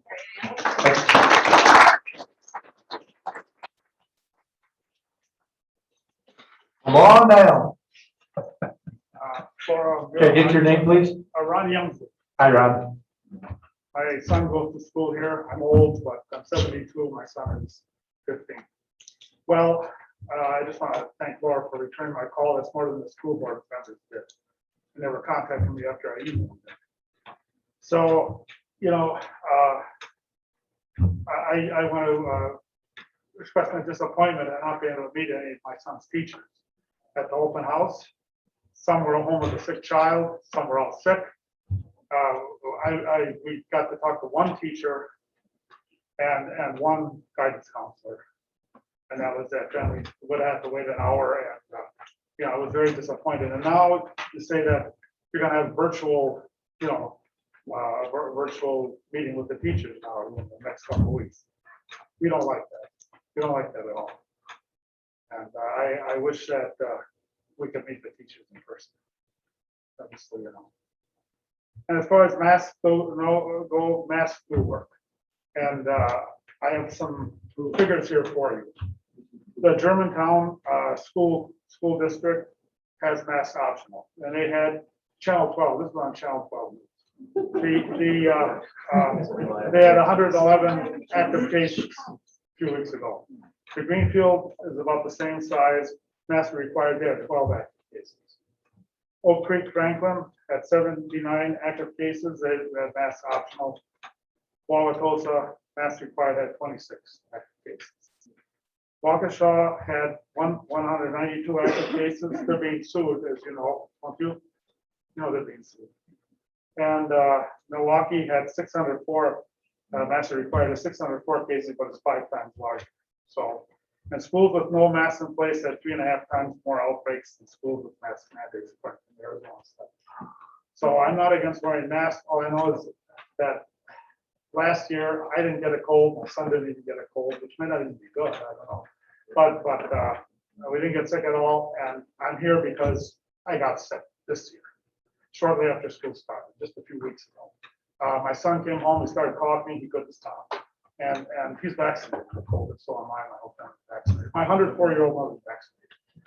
But he couldn't stop. I got sick. I was out for a week. The last day of the summer, I couldn't do a thing, which annoyed me. I'm quite angry about it. And you know what you do here affects the whole community. And there's other things going around. RSV, for instance, they're admitting 6 to 12 a day at Children's Hospital. You know, with RSV alone, I guess, or other respiratory diseases that put younger children at great risk. Clogs up their whole breathing. They can't breathe. So, you know, it's, you know, I'm not against masking. It works. It definitely works. But it only works if everyone's wearing a mask. And, you know, I don't want to wear a mask, and I like to see my son wearing a mask. And he doesn't wear it at school here. I'm sure he doesn't wear it, but he's vaccinated. I was ambivalent about it until I got sick. You know, not with COVID, but probably not with COVID. My son was tested negative, but so that's the thing. And I'm glad you brought up about the liability issue, and I'm quite concerned about that. I don't know how good your insurance is here, but a child in I think it was Fort Atkinson died. I don't know if he's 10 or 13 or whatever, and he died, and I don't know if he died of COVID, but he had COVID. So I mean, I don't want to wait till someone dies, a teacher. You must have immune compromised students and faculty and staff in these schools, and they're at great risk. You know, they are at great risk. COVID is nothing, it's pretty bad. I mean, I know people who are out for long periods of time. I mean, they can't work anymore. You know, fairly young people just can't work. And a lot of these people are listening to this conservative talk show. That three of them have recently died of COVID. Apparently, they were too dumb to get vaccinated. And two of them recanted before they died, said they were wrong or whatever. And think how many people they sent to their grave, just by, not, they were giving false information, like it's all a hoax. So, I mean, that's the way it is. So that's about all I have to say, but I'm concerned about the liability issue too, it's a shame to lose people to the faculty. I think you should follow the CDC guidelines. I mean, I don't see why you're not, and I think you could be in trouble if you're not. And two school districts are being sued right now, not for money, but if someone gets seriously ill or dies, you could be sued for money.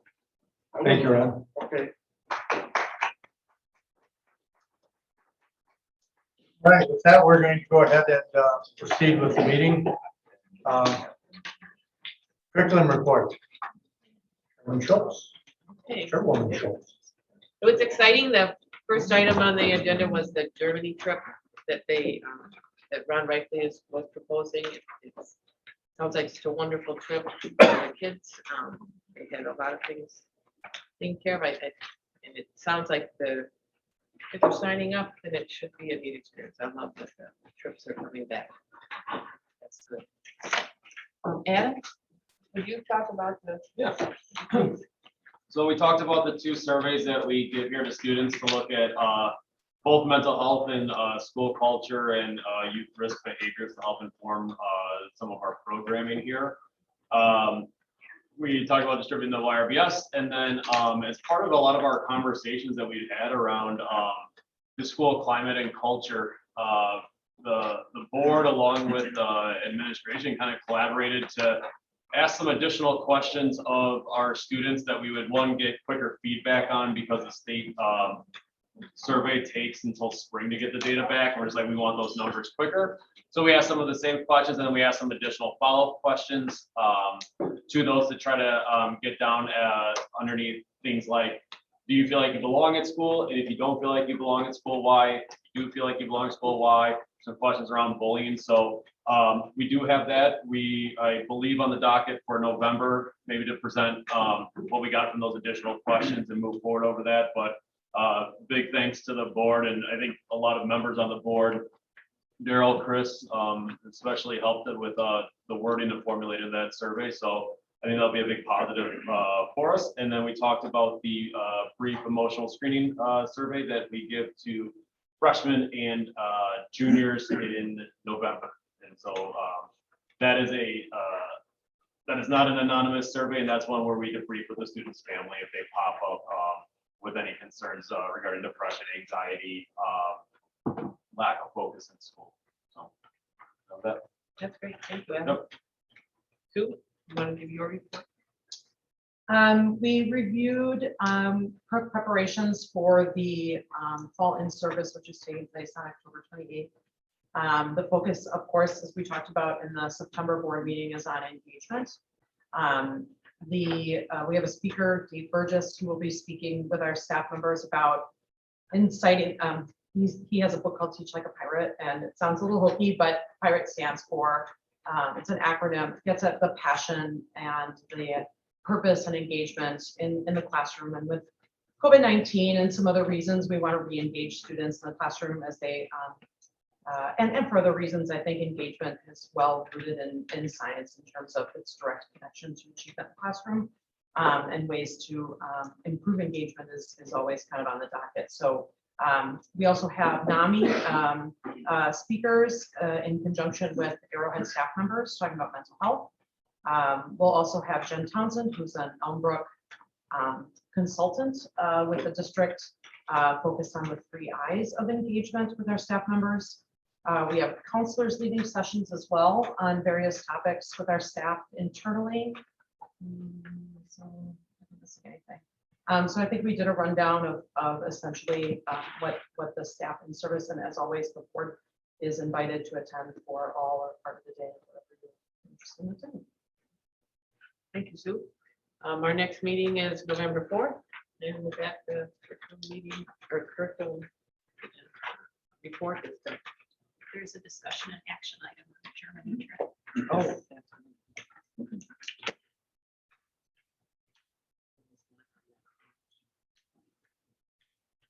Yeah, so did you want to cover that, Sue, about the Germany trip? You just need- Oh, just need a motion on it? Okay. Yeah, it's been proposed for a Germany trip, June 13th to June 21st, 2020, well, this 2022 next year. We have a motion to approve that. So you can, I'll second. Moved by Craig, seconded by Sue to approve the Germany trip. Any further discussion? Not, all in favor, say aye. Aye. Opposed? Carried. Thank you. Thank you. All right, finance and legislation. Chairman Thompson. Yes, we don't have much of anything to report right now, other than the fact that we will have a meeting coming up on October 27th, Wednesday morning at 7 a.m., at which time we need a quorum of the entire board to approve or disapprove tax levy and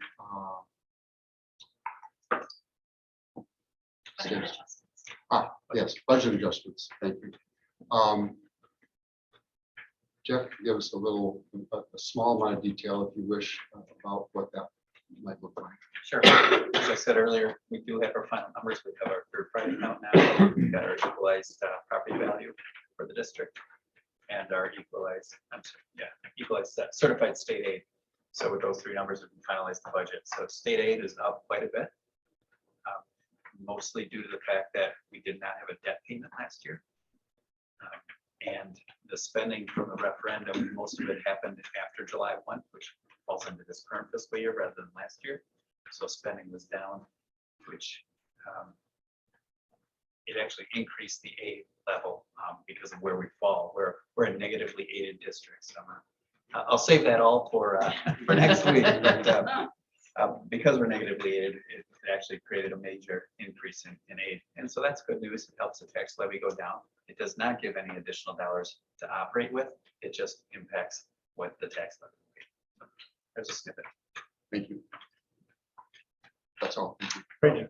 Could I just ask a question? So I'm gonna be out of town next weekend or next week, and I can get in my car and drive about 20 minutes to get a cell signal and hopefully join by video link, but I won't do that if I know that there's going to be a quorum present at next week's meeting. So could you raise your hand if you think you're going to be at next week's meeting, so I know whether I'm going to drive or not? 7 a.m. on the 27th. It's a Wednesday. It looks like we got more than enough for a Yeah. quorum, so I'm going to stand by Stay in your jammies. And those are usually brief. Yeah, they're minutes. Yeah. You can stay after if you'd like to learn more about state aid. And negative, yeah. We've got you covered, Jim. Tertiary district. Appreciate it. Thank you. Thank you, Craig. Thank you, Dennis. Building and grounds. Oh, that's me. We had quite a bit to talk about at the building and grounds meeting. A lot of it had to do with the what was done this year. Craig Pearson was there from the Mulled Ice Center, talking about the refrigeration, condensing, cooling tower system replacement project at the Ice Center, which will be in fact funded entirely by the generous donation of the Mulled family. Current system is 23 years old. Uses R22, which is commonly referred to as Freon, which is no longer being manufactured and will no longer be placed in new systems. The cost of that is approximately $130,000, which Mulleds are going to cover personally. We also have upcoming, I guess a little detail, but 2 screw compressors, which will be replaced. They've got a 40-year life expectancy. They're planning on covering the entire cost of that project, which is expected to be between $1.5 and $1.5 million. That won't have to come out of the hockey center budget. Kevin Lipson and representatives from Performance Services gave an update on all the work that was done over the summer, replacing all the control units in every room in both buildings. Due to a couple things, one outdated due to software which is no longer being supported. So that was long overdue. Some of those units and some of the equipment that's up there, I saw some of it was in pretty poor shape due to some of it had where the air ducts were, and they had to make a corner. The corners were all plugged up with dirt and all other kinds of stuff. So all of that is new, quite should improve our air quality throughout the building and very much. Replaced the thermostats. We now have teachers now have faculty members who now have the ability to adjust the temperature in their individual rooms. Okay, up or down, minus plus or minus 2 degrees. They can't go nuts. And the reporting system that Kevin and his staff are able to look at, it'll actually let them know if there's an area that has some issues, some anticipated issues, so they can get on it right away. Pretty remarkable. It'll take you right down to the individual unit graphically and show you exactly what's going on. It's very, very impressive. We discussed the naming rights for the gym floor, which we approved this evening. And we also, Kevin also presented a proposal for Rainmaker to complete a pool assessment, facility assessment, which was done a number of years ago. This is to complete that scenario, to see what work we may have coming up. We want to continue utilizing the swimming pool. We also had a report about looking into solar energy that a board member had requested. Information provided by Wisconsin Electric pilot program called Solar Now. We have agreed to look into 3.5 megawatt system on some of the roofs on campus. To have to be roofs that were less than 7 years old, because they don't have to be replacing the solar panels and that kind of stuff over time. And if we approve that, or if W Energy's approves, that'll be installation will likely be in the spring of next year. Also confirmed that the water main repairs will take place at the North Campus on October 30th. So I believe that is a no school day, Saturday. So that will not impact school. So that was pretty much it. Our next meeting will be November 3rd. Here's moving along. Okay. Policy committee meeting. Oh, I'm sorry. Personnel, Tim? Personnel has much to report. No meeting scheduled. No meeting scheduled. All right. I like those kind of reports. Okay, policy. I'll make up for Tim. We did a whole lot in policy. First one we talked about was policy 333, the non-discrimination within curriculum.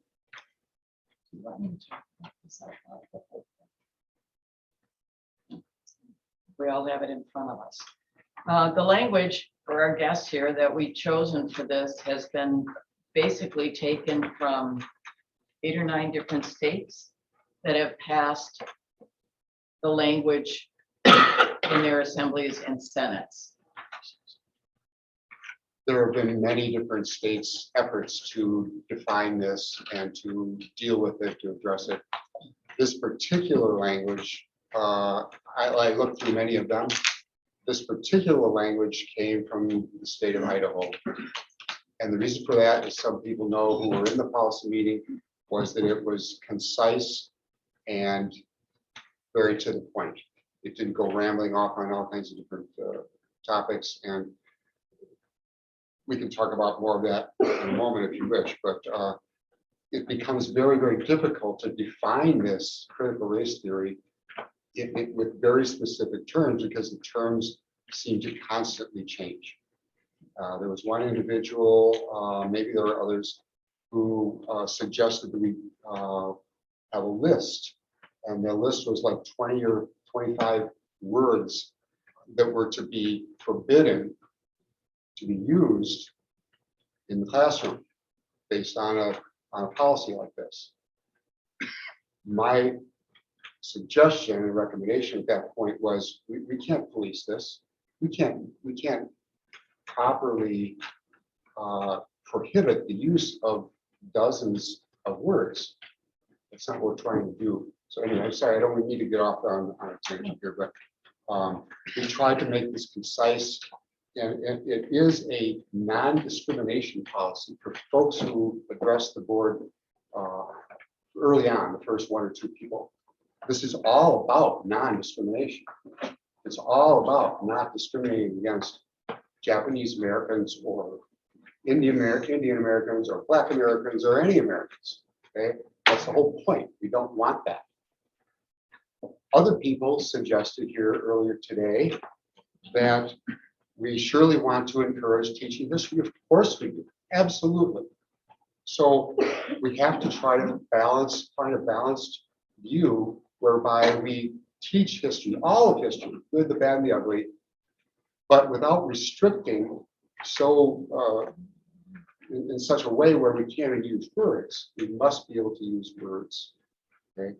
So the point of this is non-discrimination. We want to be able to say to in fact have a policy of force, but it is extremely difficult to define because what you put in a policy right now, they'll be different next month, you know? So we have to continue to monitor it. But we think we've done the best we can to address the question. So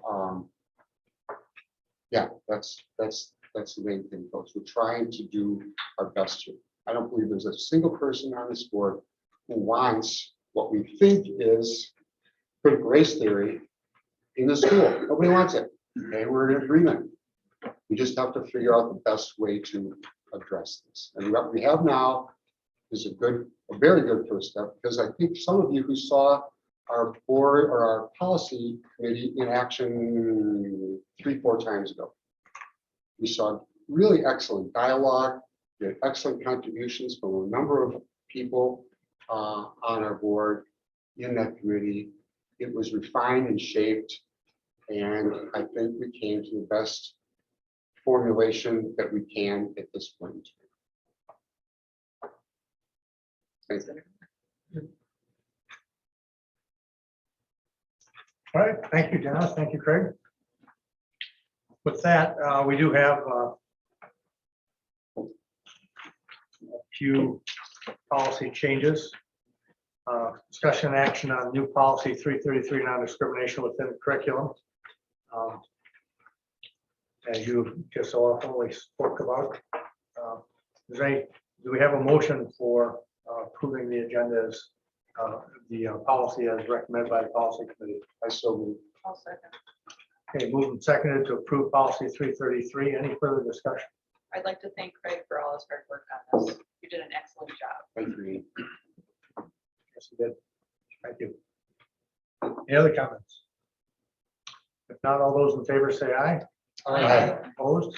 Carried. Thank you. Can I Next just, policy. Yes. can I just comment? Just for the sake of the board to understand, there are some policies that are in our board handbook that have very little direct relevance to staff members or teachers. And when those change, I don't necessarily let the staff members know. When it's a policy like this, it's directly related to classroom instruction curriculum. Just so you're confident, tomorrow, whenever a policy like that is approved, I email and I let staff members know, here's the new policy, here's what it means if you need any clarifications, or if you have any questions, let me know. So just so you understand that will happen. I have a question for you. Sure. Do the teachers and staff members have to sign off on the total policies in aggregate at some point? And if so, do they have to sign off separately on this one? No, they don't sign off separately on any of our policies. Okay. School board policies, we all as district employees we're supposed to follow board policies. There are ones like this would be a great example, where not only is it in board policy, but we'll put it in the employee handbook. And that's updated every April and May. It comes to the board for approval around that time frame, usually May or June. And then when the new school year starts, staff members do sign off on that. So we wouldn't be going back now and having them sign off on something in October that's not in the handbook, but that doesn't mean they're not accountable for it. Once it's a policy, it's in place. And an email will go out to each staff member. correct? Tomorrow. Yes. Yep. And what happens if you find out later that anyone is violating this? We would investigate it and the direct supervisor would be involved, just our typical supervision evaluation practices. If something isn't going well, like for instance, it's rare, but there are times where a parent will call and say, the teacher was teaching about something or other in class. If they're calling to the principal, they're calling to me, our first question is, have you talked to the teacher about that? Go directly to the source, because I would have to say 95, 98% of the time, it gets worked out. It's a miscommunication, or the student tells part of the story, but not the rest of the story, and the parent and the staff member work it out. If it isn't worked out, then that parent should go to the supervisor. They could go to the department chairperson that we call program leaders for every department. That's a great source. You can go to the principal to work out that issue. If it's a matter of a teacher refusing to follow policy while in our school, then that turns into an evaluative matter that's taken up by the supervisor, and it could be disciplinary measures depending on what that infraction is. Thank you. Okay, discussion and action on policy 151.1, board meeting notifications, agendas, and minutes as modified. That one really was, what the change was, a copy of the agenda, and then with relevant materials linked was added to it. The agenda with relevant materials linked shall be posted to the public on the district website at least 24 hours in advance of the scheduled meeting. For closed session meetings, relevant confidential materials will be available for review at the district office by noon before the start of the meeting. Once reviewed and approved at a board meeting, the minutes shall be posted in the official newspaper and on the district website. Meeting minutes shall be posted to the website following the review of said minutes at future regular school board meeting. When amendments are made to official school meeting minutes, the specific modifications shall be posted or linked. I don't know if you have the most I don't think that's most current. No, I don't think it is. So in addition to what Kent read in the link, the other change that we're recommending at the beginning of the policy, in accordance with Wisconsin Act 140, which went into effect May 5th of last spring, the notice shall be provided to the public of a school board meeting by posting the agenda in at least one public place likely to notice persons affected, and placing a notice electronically on the governmental body's internet site. So there are three, according to the new law, there are three ways that, three options. You can post the notice in at least three public places, or you can post the notice in one public place physically and place on the website, or you can do a paid publication in the news media. So we are recommending at Arrowhead, we follow the one in the law that says posting in at least one public place and on the website. The website seems to be used the most. And then we've added in here, as a matter of course, the agenda shall be posted at the Arrowhead Union High School District Office and the website. Additionally, we send it to the local media. I think that we need a clarification on sending it to the media. That doesn't mean we're not publishing it. We send it to them for notification in case they will have reporters present, that kind of thing. Right. Not that we publish it.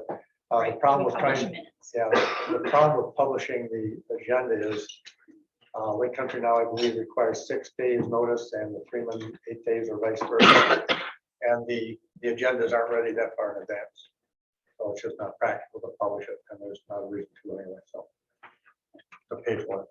So what can we do in the future? Because last week our agenda was not posted in a timely manner. I was just wondering if there a backup that is one person doing it, is IT doing it?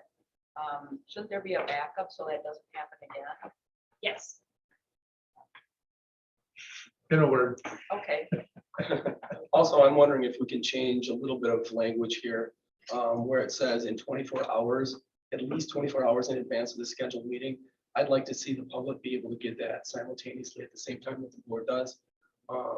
Understanding that revisions could happen, like we understand that revisions could happen on that post that goes to the public. I'd like, like them to know that, hey, revisions might happen here, but you're getting this at the same time the board's getting it, just to, stay as transparent as possible with the public. What we've typically done, the law says at least 24 hours notice to the public.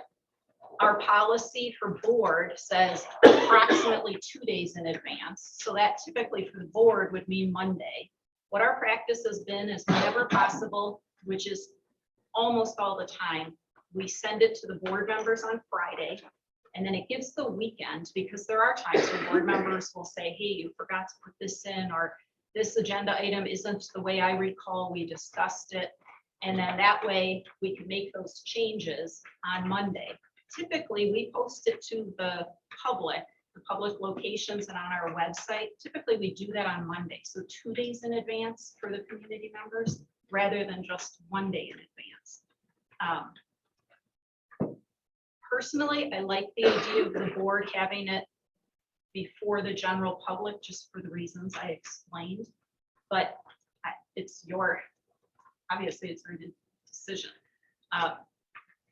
actually, I kind of prefer that the board see it a little bit in advance of the public, because if we have questions or anything to clarify, and then if the public is notifying us or has questions, we've at least had time to research, rather than same time and, oh, I'm just seeing it now, I don't know what that is.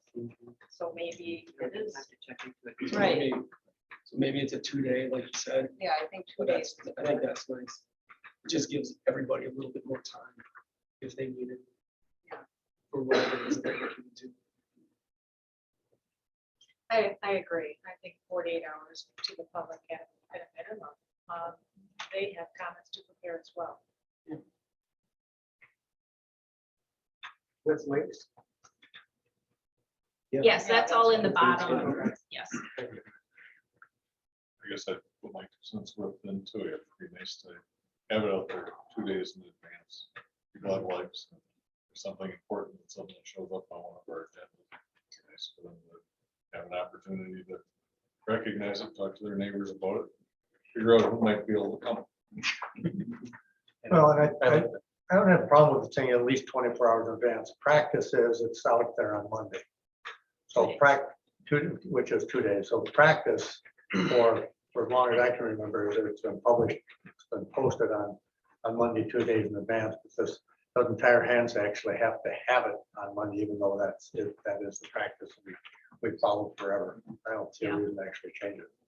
And I agree. I like it for the board to have it Friday or over the weekend, so we can take a peek at it, put it in our 2 cents if things need to be changed. Excuse me, go ahead. I was going to say, I know that's the practice, and if we have like special board meetings, then that's like, we just have to state like 24 hours in advance, because that may be more of that's not a planned meeting, that's more of a quick turnaround. Most of the special meetings are planned. Okay.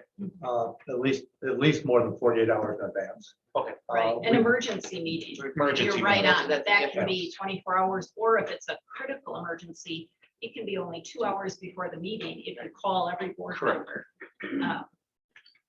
But in general, school board meetings, what we would call a typical special meeting, a committee meeting, those by law up to, or at least 24 hours notice. Okay. And we routinely do more than that.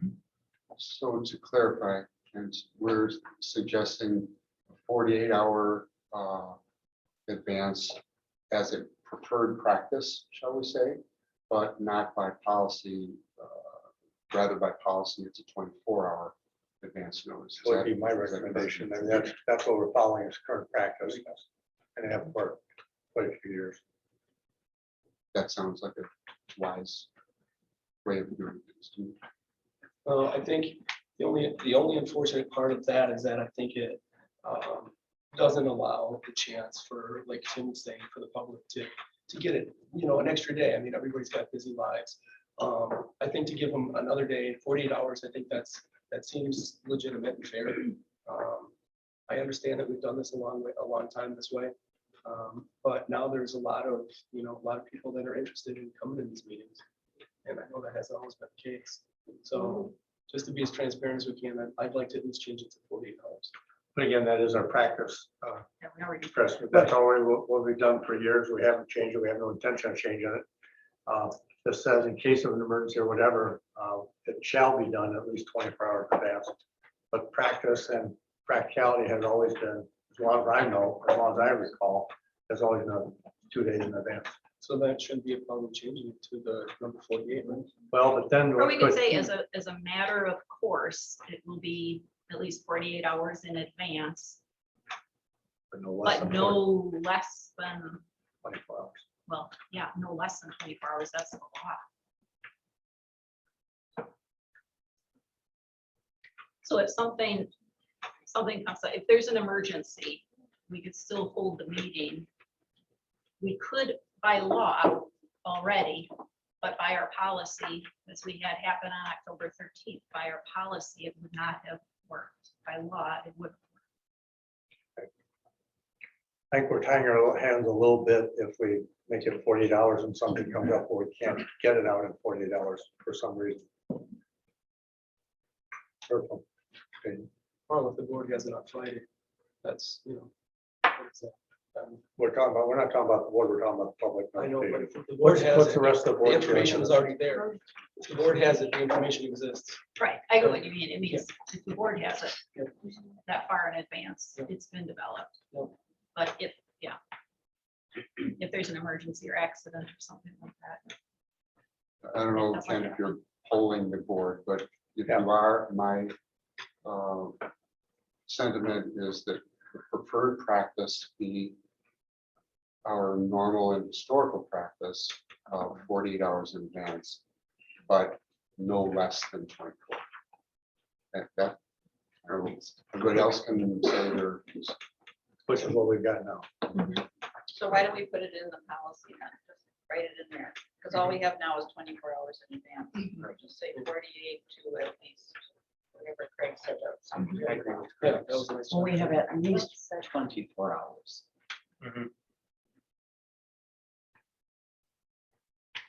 So preferably 40, at least 48 hours in advance.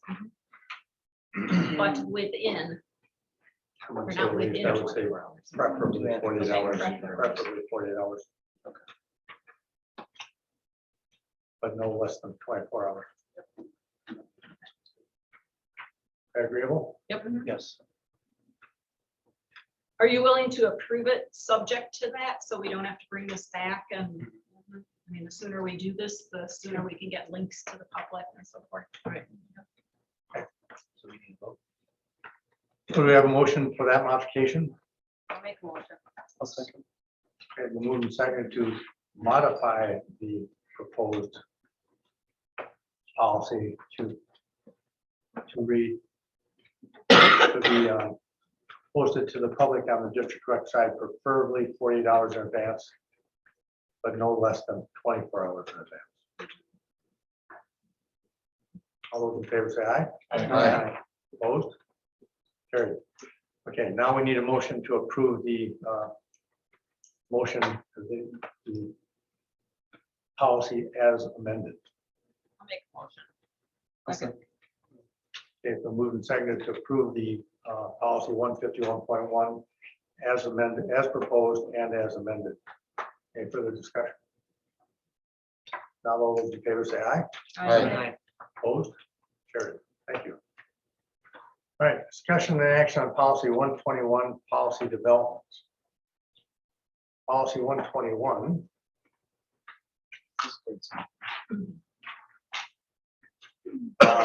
Just changes two word or couple spots. There's such, word right. There's such, in the third paragraph, says such volume shall be placed in the office. This is talking about the policy, actual policy book. Policies and administrative regulations. We don't have regulations or procedures, so we've struck in the word regulations and replaced it by procedures. Shall be placed in the offices. And then in the second to last paragraph, it says at any regular meeting of the board, and we've modified that to read at any regular or special meeting of the board, policy of the board may be suspended, enacted, amended, etc. So we've added the ability to modify policy at a special meeting and not strictly at a regularly scheduled board meeting. Everybody understand that? We have a motion to approve that. I'll make a motion. Second. Okay, moved and seconded to approve 121 policy development as proposed. Any discussion? Not all those in favor say aye. Aye. Opposed? Carried. Okay, discussion and action on policy 151.5 agenda order. So currently, our agenda is actually specified in policy and defined in the order that items will be taken up on the agenda. And currently, the superintendent's report follows the communications and comments from members of the public. For the last several months, we have modified the agenda at the meeting to reverse that order. So the superintendent's report would be, we follow the district bill list and precede the communications and comments from members of the public. So seeing as how that is what we've been doing for the last several months with those recommendations through policy that we modify the policy, defining the format and make that the actual format that we follow. I move that we adopt this change, please. Okay, moved and seconded to adopt the changes to policy 151.5 regular board meeting agenda format. Any further discussion? Not all those in favor say aye. Aye. Opposed? Carried. Okay, action, discussion and action on policy 153 public information.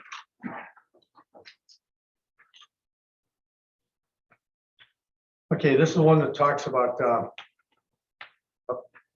publishing the minutes, et cetera, and we have changed it from our newspaper of record from the Lake Country Now to Waukesha Freeman. And we've added the words related materials where it make the agenda available. I mean, available agenda, related materials, and that's individual committee. So we've changed the Lake Country Now to Waukesha Freeman as our paper of record and added related materials. In other words, the things that are linked on the agenda to be also posted. We have a motion. Make the changes. Okay, so moved and seconded to approve the public policy, public information policy 153. Any further discussion? Not all those in favor say aye. Aye. Opposed? Carried. Thank you. Okay, next meeting for policy will be October 21st. Tomorrow morning. Tomorrow morning, yes. That is tomorrow morning. That's right. I think it should be next week. You stay here. Okay. Thank you, Donna. Thank you. All right, other reports. WASB. The WASB regional meeting, regions 11 and 15 were held last night at the Ingleside Hotel. Donna and I were present for that. Very informative. John Ashley spoke and Attorney spoke, talking about some of the things that are coming up from a legislative standpoint, things that they didn't support. There was talked about one of the gals from the consulting group for the WASB, talked about a couple of books that were very quite informational, quite interesting actually. One of those Government Corp, the government school rather, and talked about what is a moral imperative. That was a very interesting discussion on that. We also talked about, we had a couple breakout sessions, and one of the things I found very interesting, and Dennis, please speak up if you have anything that talked about the what is the why as far as why you were a board member or why are you a public servant? Not what you do, but why do you do it? That was a very interesting discussion. To hear a lot of the board members, and I think there were five or six superintendents present. That was very interesting to hear the discussion about what the motivation to serve was, not what the reason they got into this, not what it is they're doing, but why they do it. So, but we also had an introductory statement by Sue today, who is the president of the WASB, and thought it was very worthwhile. Thought it'd be very interesting for the rest of the board to hear that that introduction. So, Laura, if you would fire that up, please.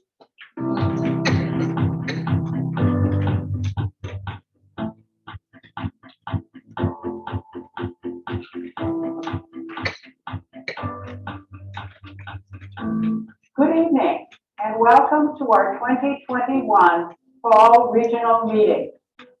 As a component of these meetings, we have had the opportunity to take part in a workshop on effective community engagement at board meetings, a most relevant topic in our current environment. Tonight, we will celebrate accomplishments and learn about WASB's activities and plans with a legislative update and a report from our Executive Director, John Ashley. Now more than ever, it is important that we network and learn from each other. I am Sue today, your WASB President, Region 3 Director, and member of the Sebastopol School Board. When I worked as a high school teacher and counselor, I found that I learned so much from my students. And that is why I was so interested in the article entitled Students Speak Up, Learning, Coping, and Building Resilience During COVID-19, which was in the August edition of the Wisconsin School News. I believe that student engagement is vital to how we navigate these challenging times. During the focus groups described in this article, students reported experiencing high and increasing levels of stress, anxiety, and depression during the pandemic. Some students reported challenges with virtual learning, uncertain futures, lack of connections with teachers and peers, and isolation. Others reported a decrease in stress as they were able to get more sleep, more time to work out, and felt less pressure to socialize, and they made a smooth adjustment to virtual learning. A perceived increase in the use of chemicals was noted by some. The loss of so many extracurricular activities and normal school milestones such as proms and graduation was significant for many. As we navigate yet another challenging school year, it is important that we keep in mind the input that our students are providing to us. In addition to the struggles and losses cited in the focus group, we need to keep in mind those factors that are most helpful to our students, such as the importance placed on student-teacher relationships for leadership, reassurance, and emotional support. We need to ensure that we are providing school-based resources for our students who might be facing mental health issues. Students express a need for easily accessible counselors, therapists, and psychologists in a stigma-free, trusting environment. Despite the challenges indicated by the focus group students, they displayed a sense of resiliency, indicating gratitude for their families, their friends, and teachers. They appreciated the safety measures that our schools took, being able to attend school in person when and where possible, and the ability to develop coping strategies, and so much more. We need to keep these valuable insights of our students in mind as we move forward with this school year. To that end, we have many resources available to you through WASB. For example, you might communicate with your regional director, who can be a listening ear and can help you network or direct you to other resources. Utilize the great new additions to the WASB resources, such as the online learning platform, the Civil Rights and Title IX training for staff, the Superintendent Evaluation Framework, the monthly online legal updates, podcasts, and government relations updates. And of course, be sure you have our annual January convention on your calendar. We are still planning for an in-person event, but we realize we may need to make some modifications depending on the status of the pandemic as the time draws near. With that, let's continue with our regional meeting this evening, and I wish you my very best for a very successful school year.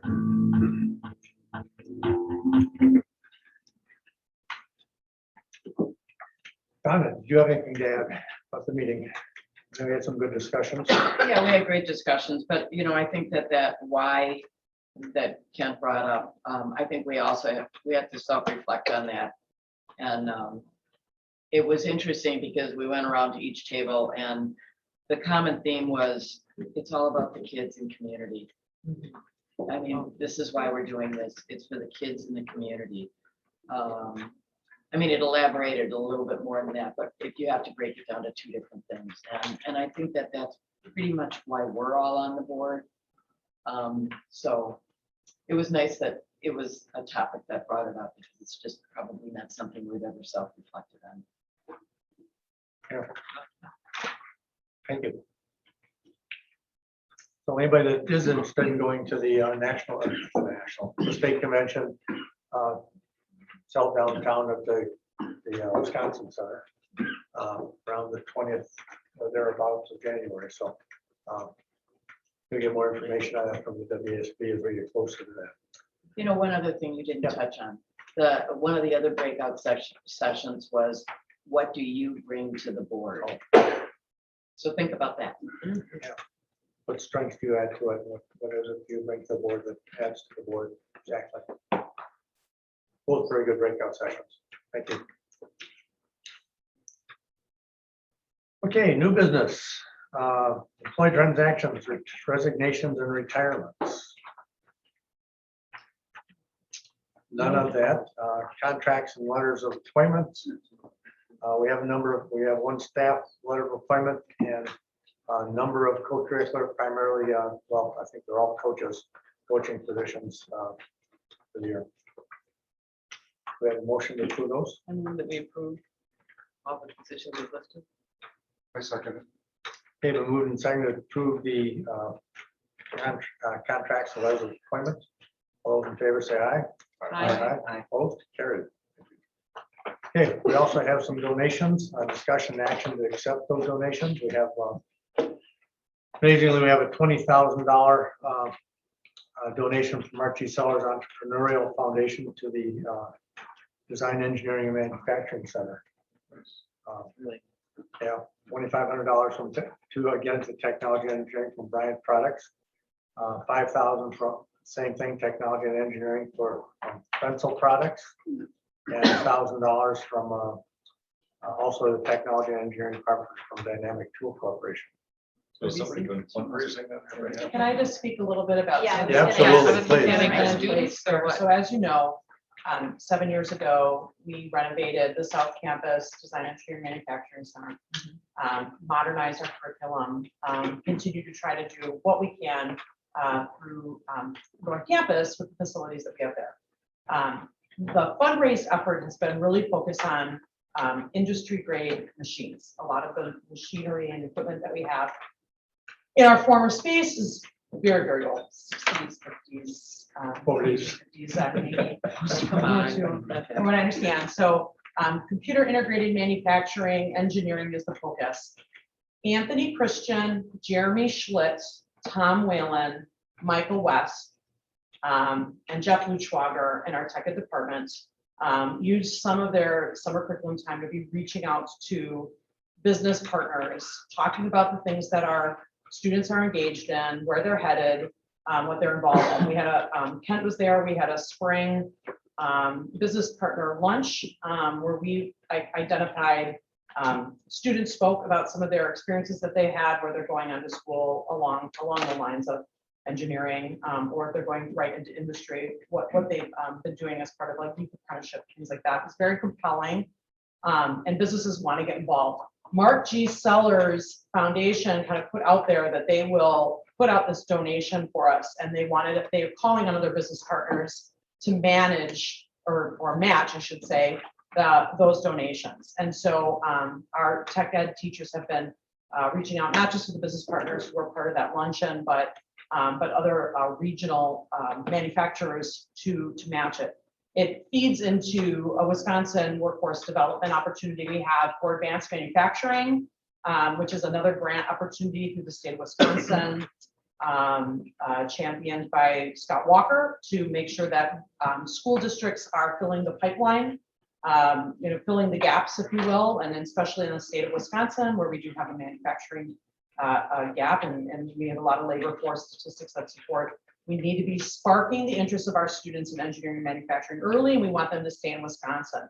So a lot of these partnerships, although donations for things like equipment, also spark opportunities for kids to get in and do job shadows, apprenticeship work, part-time work in some cases.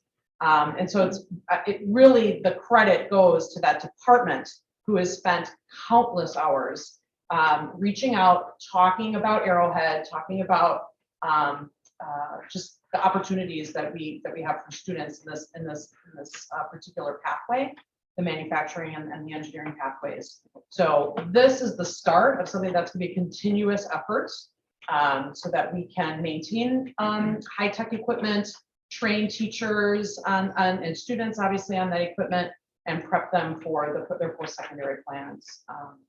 So kudos to them. They really deserve accolades for the extra effort to bring partners into the school and understand what we're trying to do with students. So look how far that department has come, what we've seen over the last, I So can't even count it, it's just a number of years, but and how much of it has gone reaching out to the outside, and then the students selling things that they're making, I mean.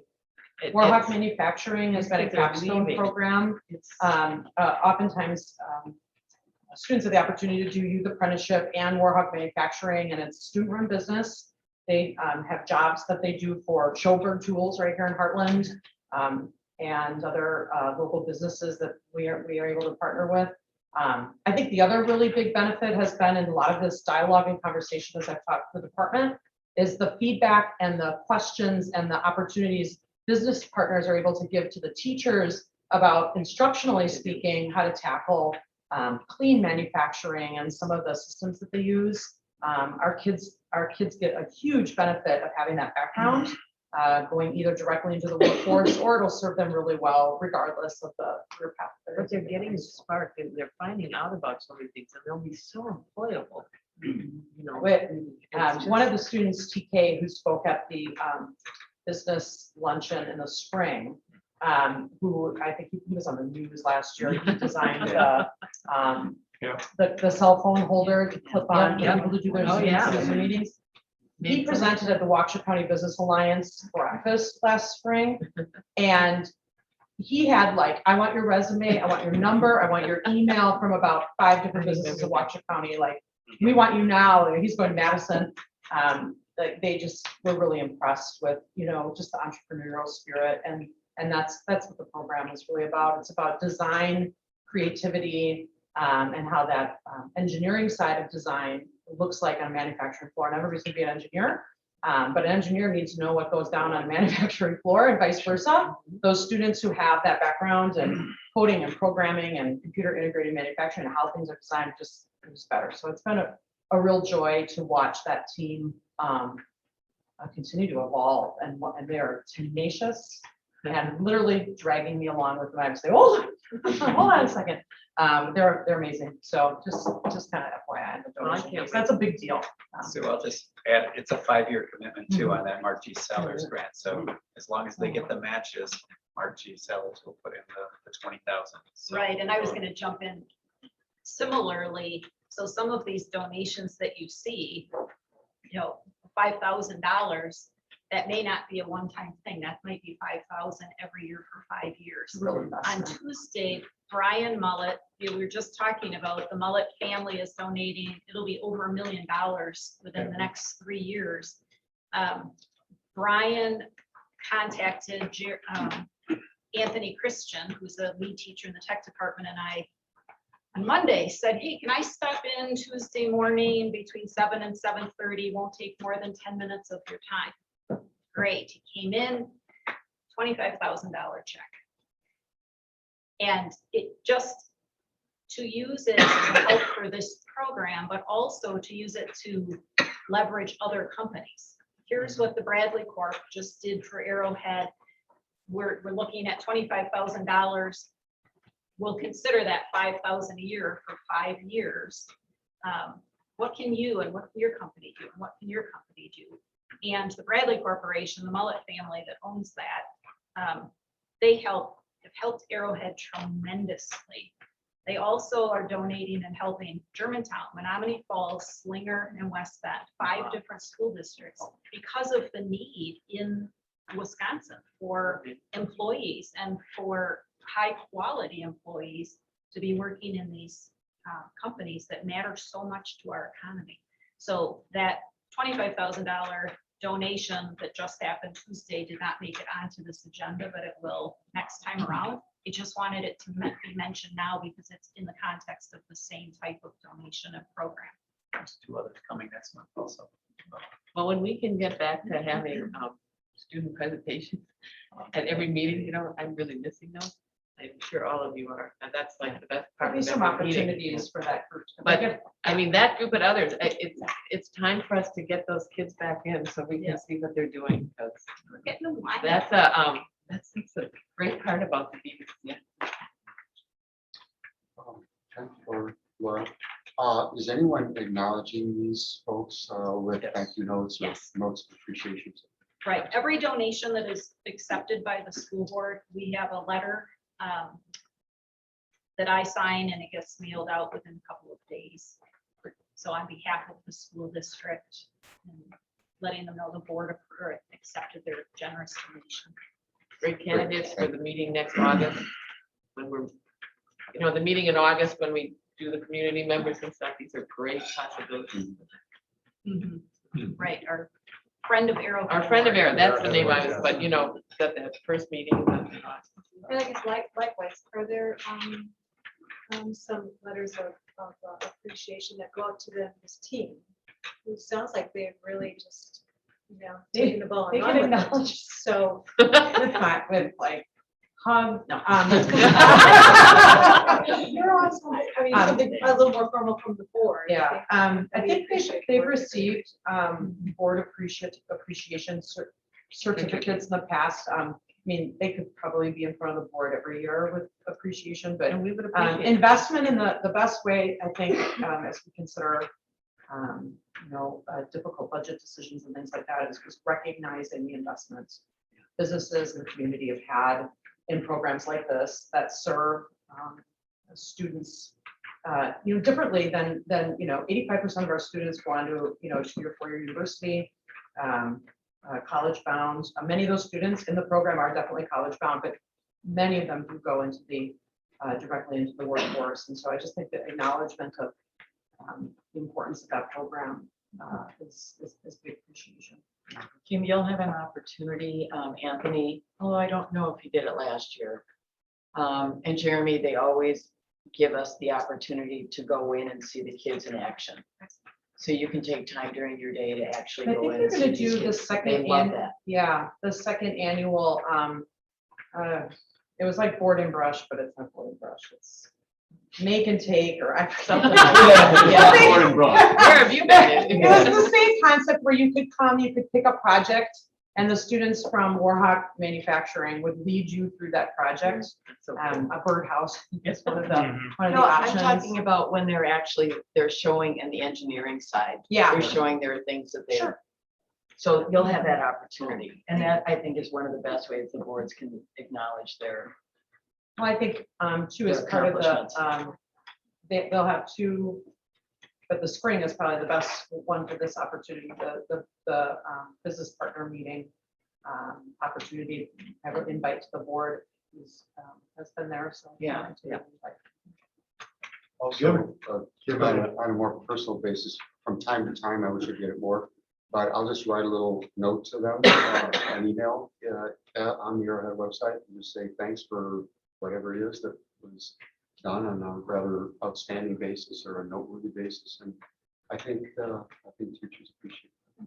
Do you have a comment? Yeah, I just wanted to know if the department has ever considered having the students write thank you letters to the donor. I have a student and he loves the manufacturing courses he's taking, and I feel like going to public school, everything is here and he loves it, but to be able to understand that it doesn't just show up one day and it's not in the room, to like know that it, local businesses are taking an action. They may have, and I'm not aware, but yeah, good suggestion. Great, one of the things I think that the whole program has done, they used to have a design course and these students would design projects and they wouldn't manufacture it. Then when we had the manufacturing piece, they found out that, oh, you can't manufacture it the way it's designed. So I think that was a very valuable lesson where to learn that, hey, it's not just how it's designed, it's you gotta be actually make this piece of equipment or whatever it is, so. Yes, sir. I don't know if it's a part of the curriculum, so I apologize if it's a suggestion that you're already doing, but I've been a part of programs where you can reach out to local manufacturers to have like a senior design or class design project. And that's an entry into getting more donations or pieces of equipment offered. So I don't know if we do that. Where I work, I participated with many of those, whether it's high school and or college or tech school programs, but it's a great donation generator. If you have that as part of your program, solving real problems for local industry. Right, the Warhawk Manufacturing at North Campus does exactly, they're a profitable business. So that does turn into the program. It is a part. Yes, it is. Perfect, great. Okay, do we have a motion to accept the donations? I'll move. I love it.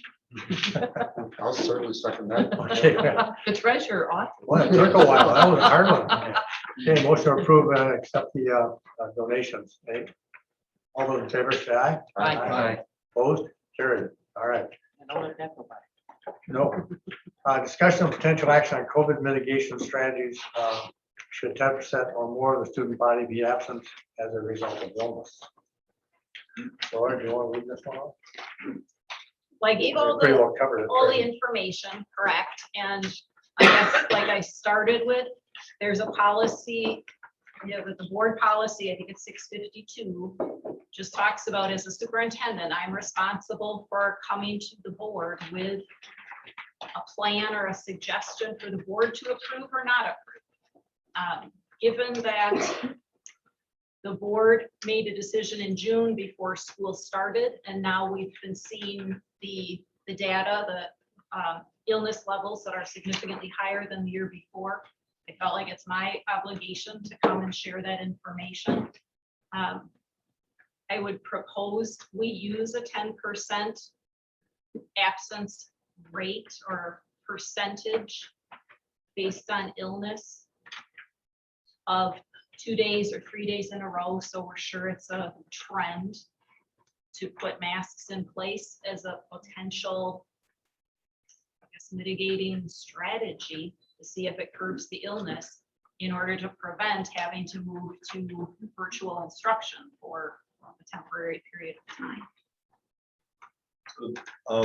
I think there had been a question in an earlier meeting, and forgive me, but I don't recall if it was a mini meeting or our last board meeting, but somebody asked whether or not we had any history on that 10% absenteeism rate and whether we did that in more normal times or not. Have we made any progress on? So I don't even know how many pages, probably 100 pages. Our data person, Sue Gatso, spent a lot of time in Skyward, and we can't just come up with this year it was this percentage, this year it was that percentage. So the data that I gave of how many total absences and then figuring out per average out a day, that's the best we can do. So you have that linked into your email addresses, and I read it all off. The average daily absences for the last few years was around 17 kids out sick per day. This year, the average is 74 kids out per day. The worst we've had, so over all those years, this fall has been the worst. And of the worst week, of the worst fall, we had, during the course of a week, we had an average of 158 kids out. So the whole fall was 74 kids out a day. The worst week was an average of 158 students out a day. 10% would be 200 students out each day. And I would propose for 2 to 3 days. And we should do something to change. That's when I need to call the health department. I'm envisioning the conversation will be, okay, you're seeing this increase in illness. What are you doing to stop it? What are you doing to mitigate? And I would say, well, masks are optional. Quarantines are optional. We cannot distance students unless we have 50 to 70% of them home at any given time to spread out by 6 feet. So I'm envisioning that conversation. If there isn't something to try, then we're recommending that you close down school and move to virtual to stop the spread. The local health department doesn't have the jurisdiction to force us to close. The state does. Have they done it anymore? Well, they did for all schools last spring. I understand, but I mean now. Now, I'm not aware of that. Like I said, most school districts have something in place. So like I've been seeing on the news repeatedly, some schools are closing down for 2 weeks. Some schools already are masked and they still have disease spread. So I don't know if masks would help or not. From our data, it seems like they did from last year compared to this year, masked and unmasked, but that's not hard research at all. I don't know if masks worked last year or not. I don't know if they would work. To me, keeping kids here is most important. To our administrative team, I think keeping kids here is most important. I would think to students and parents, that's most important. I don't know that anyone likes wearing masks. I don't. If it's something to try before closing, that's why I'm bringing it forward. Can you try? If the board wants to try that as a mitigation strategy before I'm calling the health department to see if we get it below 10%, fine. If you don't, I totally understand, fine. And then I just know. Can you try by putting it out that the numbers keep going up and asking for those that would wear a mask but not mandating it yet? To see if that makes a difference over the course, or kind of a step in between, to see. Yeah, we certainly could put out in our either through an email, a Skylert to families directly on that topic, or in our newsletter that goes out. Here's our illness rates, and we highly encourage masks. Or, I mean, we can certainly Is it do something you can that. post on your website, how you have the COVID count? This is the illness count. I Put it can out there. certainly add that. And then that's a To that choice, chart. if someone wants to Right. use extra cautions, they could do that as a choice. I think we I should- don't know if that'll change a 10 or 12%. We don't know either, but I it's, know. but it's. I think we should just stick with what we planned for this school year. I don't want to go back to masks. I don't want kids to have to go back to masks. Well, and I think the big scary thing about this is the thing that several of the parents talked about is the mental health piece. You know, I think as a board, we all have seen firsthand what that could mean. And it's not, nothing is worth. So I think that mental health and the mental well-being of our kids should come number one. I think kids are, you know, obviously kids are at a very, very low risk level. Everybody has the choice now to get a vaccine or not to get a vaccine if they think that'll help them. Everybody now has a choice to wear a mask or not to wear a mask if they think that'll help them. And so I agree. I think it should be, I think we should stay with where we are. Yeah, stick with what we're doing. And if it gets really bad, you can treat it like the flu in the past. If so many students are out sick, you shut down for a couple days and just bring everyone back. Did we ever have to do that during the flu? Not that I'm aware of. Not at the high Never school, look at but in quite grade school we masks, did. never. Our illness levels are certainly a lot higher right now. We But did you it- can't even say what the illnesses are for, from, and how sick are kids with No, COVID. Exactly, Is and it just I'm like a wondering cold? if there's a way, I know when parents call in to, just for an absent call for their children, is there any way to perhaps appeal to parents to better specify exactly what the symptomatology is for their child, or if in fact they're COVID positive, or if they have a set of symptoms that looks COVID possible, but their son might have broke their leg yesterday at football practice, and so is there a way to kind of distill out the numbers that are not at all related to COVID? So if we even reach a 10% as a threshold, we know it's COVID. Or at Well, least we more wouldn't know. discernible. We just wouldn't, because parents aren't, many parents are not having their kids tested. And so they don't know or not, and that's their choice. Yeah, we But can't when they ask. call in and they say, my daughter is out, she's displaying these symptoms and she's out for the day. As opposed to, my daughter is out because she was at track and she sprained her ankle. I mean, there must be a way to kind of siphon things down a little bit. They do. Our district nurse does a whole lot of checking in with families. So for instance, the county tracks outbreaks, and an outbreak is considered if it spreads, I believe, to 2 or more people. There's been 34 outbreaks in our county recently. We've had some outbreaks here, and then the county gets involved.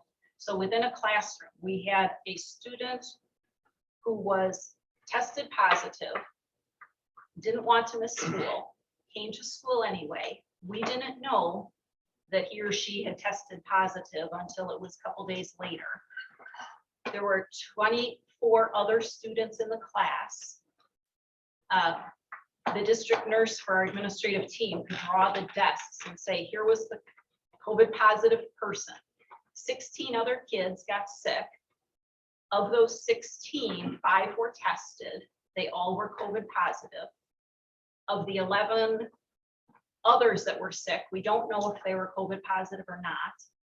And then there were, what's the math on that? 16 or 8 other students that did not get ill. And Katie, the nurse, followed up with some of those families and asking, we don't know if kids are vaccinated or not, but some are willing to share and some are not. So we knew how many were vaccinated that didn't end up getting sick. So that's just an example of, we're looking as in-depth as we can. The problem is too, most of the calls come in through voicemail. So like some of the parents will leave symptoms, which is great, like with the students home with, but most of them not. And so the attendance secretaries handle a lot of those calls. Katie will follow up if we can, if we do get a phone call that like comes in and we're able to get to it before voicemail. You know, we do ask those questions. Somebody in the audience said that, you know, COVID keeps changing, and that's been true too. So our nurse keeps trying to put together what symptoms are hitting as positives. Like it's always like a combination where she can predict like, oh, if that kid gets tested, that'll probably be positive or not. But those symptoms have changed from last year to this time to this year to this time as well too. So, you know, I think it's again, it's such an unexact science to figure out just from the list of symptoms, kind of who is or who isn't. All we get is a list of positives, and we kind of know the absence rate more than not. But I mean, most of it is right now. We talked about like the RSV, the seasonal colds, and COVID all combined into one giant absentee ball. So Right, it's to the point where which we is really going don't down, which is good. know or even care if it's COVID or not, when you have that many students out ill, or if there are that many that are here being sick and spreading germs. Those are the calls that I'm getting. You know, angry or upset calls that kid in that class was sick, and so we're doing our best to send sick kids home. Our nurse has taken incredible abuse and horrible calls and swearing, and you know, she's new to Arrowhead. Like, welcome to Arrowhead, and get you're effing this and blankety blank that because you sent my sick kid home. Well, there is statute about communicable disease and excluding kids who are ill. We have policy that talks about if kids are really ill, they shouldn't be in school. So, I mean, we're doing our best to send sick kids home. But those numbers of illness that are much higher this fall than last year, those don't count the kids that are still in the school. Could just be a cold. It could be a virus. We don't know. There's just more disease spreading. So again, that's why I bring it as an illness percentage, not specifically about COVID, because I don't know. We have had Arrowhead.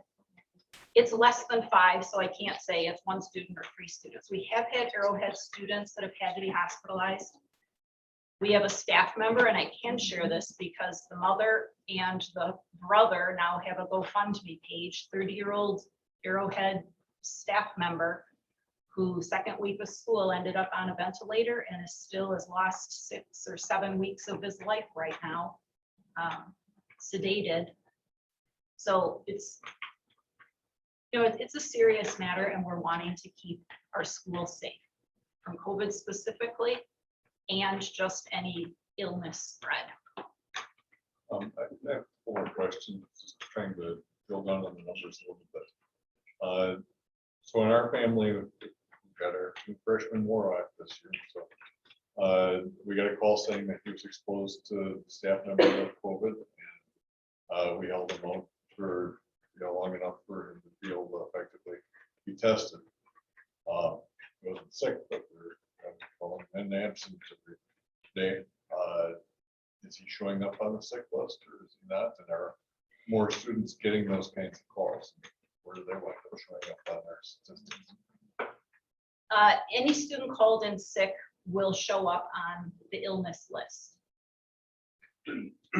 I would venture to say not many families are doing that they were exposed to a close contact. I mean, we had almost 1,200 close contacts so far this year. Last year, we had 2,800 the whole year. So in the first 6 or 7 weeks, we've had 1,200 close contacts. We're not quarantining, we're not mandating quarantines. Some families like yourself are choosing to keep kids home to make sure they're not sick. Most are not. And are families getting noticed when they are close contact? Yes. And then I guess the second question is, where does the 10% come from? Is it strictly that's a reporting requirement to the county, and so it's a convenient point to sort of stop and take a breath? Yes, it was more of superintendents pushing our county to say, what is the level that we should be contacting you? And they said about 10%. Or if there's something really unique and strange happening. If all of a sudden, like one of our K-8 schools just had a large number in 6th grade.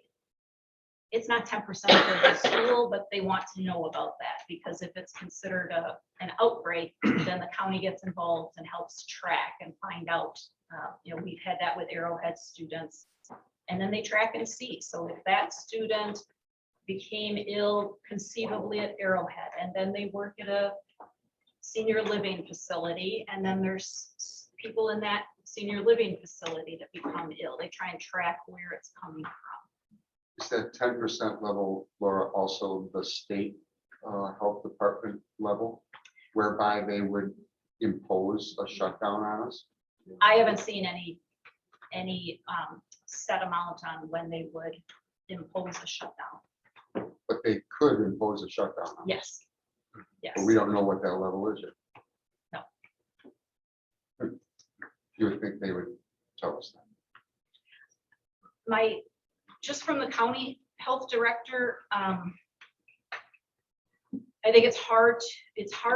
The way he explained it is it's hard to just say it's going to be 10%, because, for instance, the Delta variant of COVID is twice as contagious as the original COVID-19.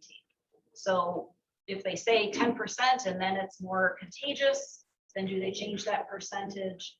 With measles, it might be 3%. With a regular flu, where there's not nearly as many deaths, well, that might be 20%. They're just not giving a set amount. So most districts are asking their health department, what would you use? So you see on the eastern part of our state, it's more like 3 or 5%. In Waukesha County, it's 10% or around there. Some schools, not as many this year, but some schools are using community COVID rate. Most schools, and what I would predict or propose for here, would be Arrowhead specific. Community numbers could pop up almost artificially. Let's say a large senior living center, boom, all of a sudden they have 20 cases. That could make the rate in our county look huge, but that's not really impacting Arrowhead students. So I think most schools are now using internal numbers to set thresholds, if they're setting a threshold at all. Personally, I think it's wise to have a threshold and have a contingency plan. Our contingency plan right now, as I understand it to have been, is in June, we decided, May, we decided not to eliminate masking, okay? In June, we voted to make masks optional for summer school and for the fall, with no contingency plan. Our contingency plan, as I understood it, was if things get bad, we'll have an emergency meeting and have some kind of directive or at least some advice to what to further do. I think it's more wise to have something and be proactive. At least we can address if the state says, what are you doing? And we say nothing. I think they're going to be much more proactive to say, okay, you're not doing anything. We are going to do something for you. When you look at the numbers, and again, an illness number, whatever it is, it's because of stubbed toenails or because of COVID or flu or asthma or whatever the case is. I don't know that we have ever hit 10%.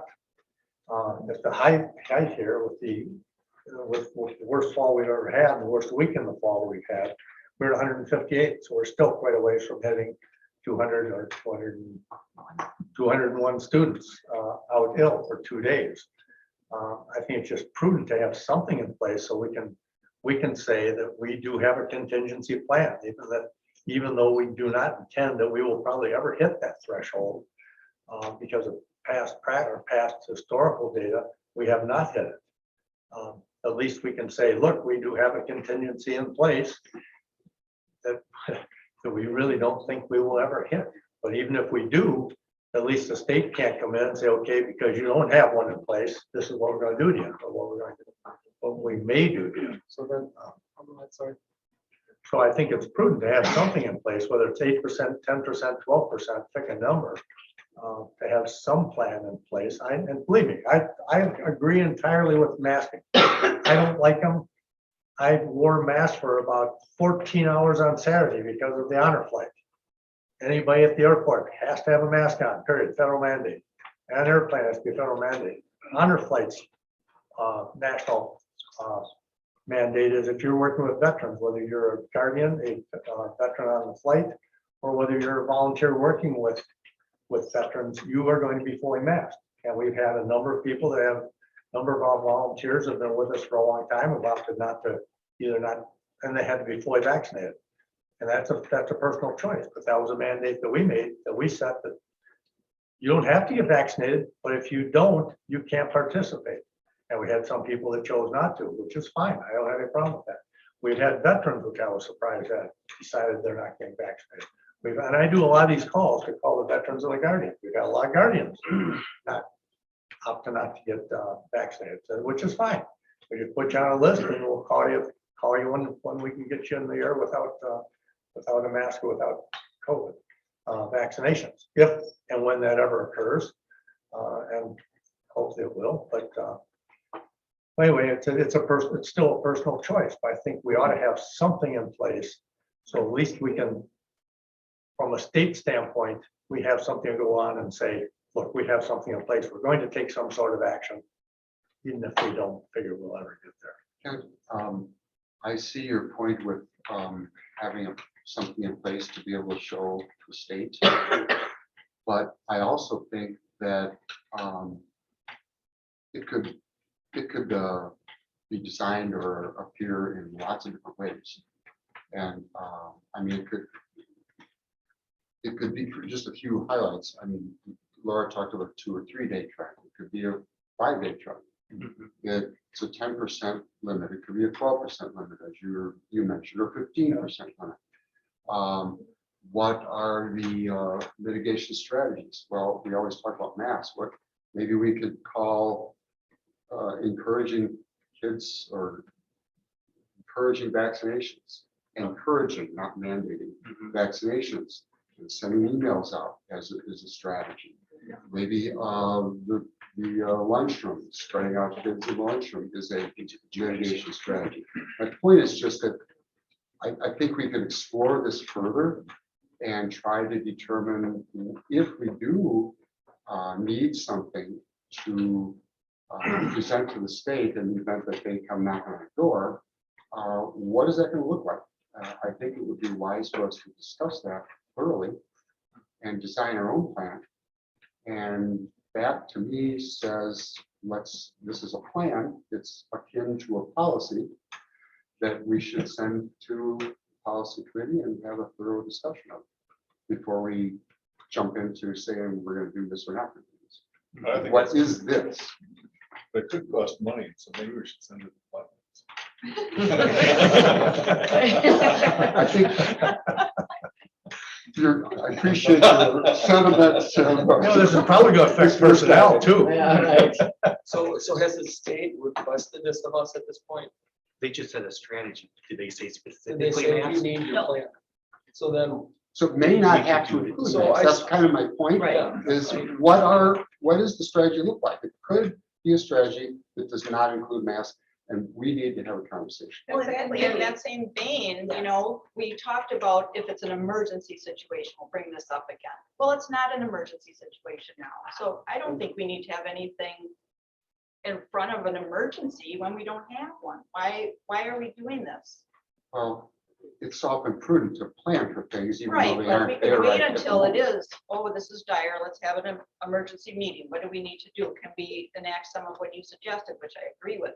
I don't want to go back to masks. I don't think that's a solution to anything. But we can do other things like that, like suggesting, vaccines, or suggesting maybe keep your kid home if you think they have a cold or something, just so parents can decide rather than us telling them your kid has to wear a mask. What I'm trying to get at here is, let's see if there's a way to create a mitigation strategy that will be satisfactory to the state that does not include masks. Can we do such a thing? And to your point, I mean, I think there are creative ways that one could approach this and almost kind of flip it to become a bit more positive, proactive. Okay, if parents ultimately are trying to also, in addition to not have their child wear masks, if they're trying to keep their kids in school, then can we not develop a policy that says, okay, we're gonna be around 10–12% where we're gonna be concerned, we're gonna be hearing from the state on something. Can we not say to the parents and to the students, we're at 7% right now. Our numbers now for several weeks are trending up. We're asking for a masking preferred policy, and then it's up to them. That's why I'm saying And then encourage. it rests in the stakeholders' hands as to whether they're going to mask and what impact their masking may or may not have been on the outcome. And I think that's perhaps one of the best ways. I like this creativity element, and maybe it becomes a positive way to get people to ultimately achieve the goal of not shutting the school down. Right. So We encourage in place of shutting down. Yes, But it's not, absolutely. we don't have to, but let's encourage those that want to have some direction. And I kind of like the combination of the thinking here, is that, you know, us spending some time and coming up with, you know, options A, B, C, D, and E, and maybe being in a position at an emergency meeting of the school board that we agree would be triggered at 10%.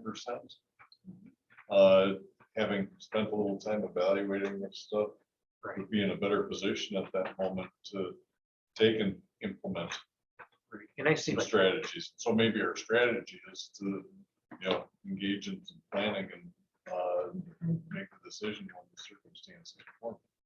right. And I'll remind you, the board approved heading into last school year, we had a 14 or 16 page plan. I mean, we don't have to start from scratch. A lot of that, like quarantines and whatever, certainly can be pulled out, but we don't have to start from scratch either. There's a lot of that there, and in terms of the ESSER grant, there's things that we can, I don't want to say embellish, but we can explain, like, for instance, we've just done a whole lot of work on air quality. I don't know that it's helping prevent disease spread since we have more disease spread, but it is something that we can put in to say, we now have a high-tech airflow. Moisture. We didn't have that in our plan last time, so. And These it's are all not part of necessarily, marketing strategies. Right. the funds aren't necessarily connected to any plan in place, right? And then Correct. also, Unless there's some change, but right now it's, they ask the questions, Yeah. but it's not saying your $1 million. I mean, we don't want to give up $1 million. Look what that can do for kids. But right now it's not directly linked. I don't think it will be. I don't always trust federal grants, and things can change. well, we can But then we cross that also bridge can go too. right back together. Well, we might lose that. What does it mean? Yeah, and right now, it's not like, looking at the past 30 days, the cases have gone down. I've seen reports of 25%. It's not the inverse that it's going up right now. It is going down. So I feel we have a little bit of time to craft that strategy. Yes, and I mean, that was why I brought it up now, because we are not in a crisis mode. And it seems to me to be productive to talk about it when it isn't an emergency. It's not anger of my kid is in the hospital and it's a really, there's good data. It's peaceful, other than one staff member we're highly concerned about. It's in crisis mode. I think it could be a more, I don't know, could be a more difficult conversation, or it could be more clear cut. Right. Like, we have to close. So Nobody has a crystal ball. And I just kind of wanted on the record, I agree with the gentleman who spoke before about federal money. Like, even though it sounds really good, it is coming from somewhere. It's coming from taxpayers. And where all this money is coming from, it's money the government doesn't have. And even though it would help the schools and it's very nice, I still cringe when I hear federal funds. Because I agree with you completely. But if there's $1 million earmarked for Arrowhead, and if we don't take it, it goes somewhere else. I know that's the bad. I mean, we're printing money on toilet paper right now, but if that's the way it is, I don't want our kids to suffer not having 1 point, whatever, $5 million. I hear what you're saying too, Amy, I agree with you wholeheartedly, but I don't want to face a room of people, these people, or maybe a whole other group of people who say, you had $1 million and you turned it down? What the is wrong with you? I don't want to be there. I wish more places would do that. Well, turn yeah, it I down, agree with you, but stand up and say, stop spending like this. yeah, that is a lot more distant issue for us. Yes.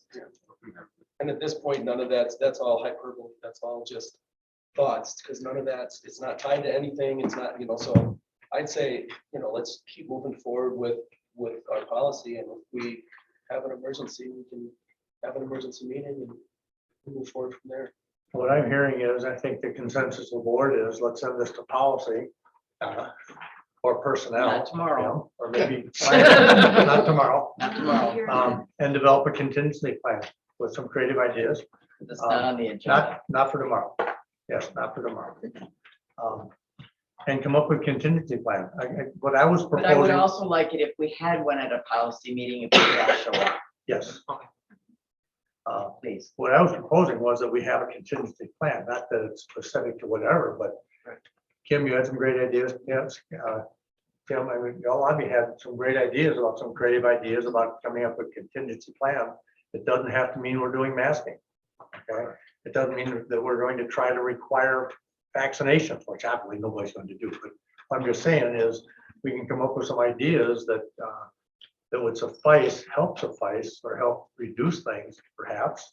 At least it's a strategy, so that if we get questioned, we can say, look, these are the things we're doing. If you don't like it, well, come up with some directive source, but this is what we're doing. Through discussion amongst the board and so on, and administration, and go from there. So I would suggest we send it back to policy. So who's reviewing the ESSER grant applications on this third round? DPI? I think DPI is charged with reviewing the applications, plans, applications. And are those applications standardized nationally, or is this the Wisconsin version of it that's asking for? I believe this is the Wisconsin version. The ESSER grants, a large percentage of the grant money is linked to Title I, so free and reduced lunch numbers. And that larger pot gets disseminated to school districts first, according to how many students of poverty you have. Then there's an additional pot that is more discretionary.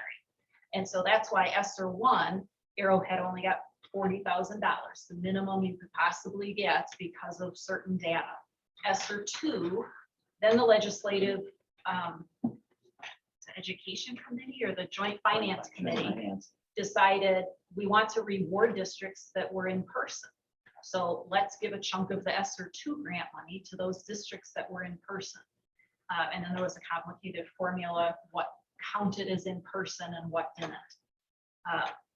And that wasn't for all districts. That was for it was 174 districts that didn't qualify through Title I for a certain amount. So those of us that were on the losing side, how many in-person minutes did you have? And then they looked at, they ranked districts and allocated the money accordingly. So we had an extra $400,000 come to us in ESSER 2. ESSER 3 is now based on learning loss. That's the key target in that, student mental health. And then more broad, anything that helps keep schools running.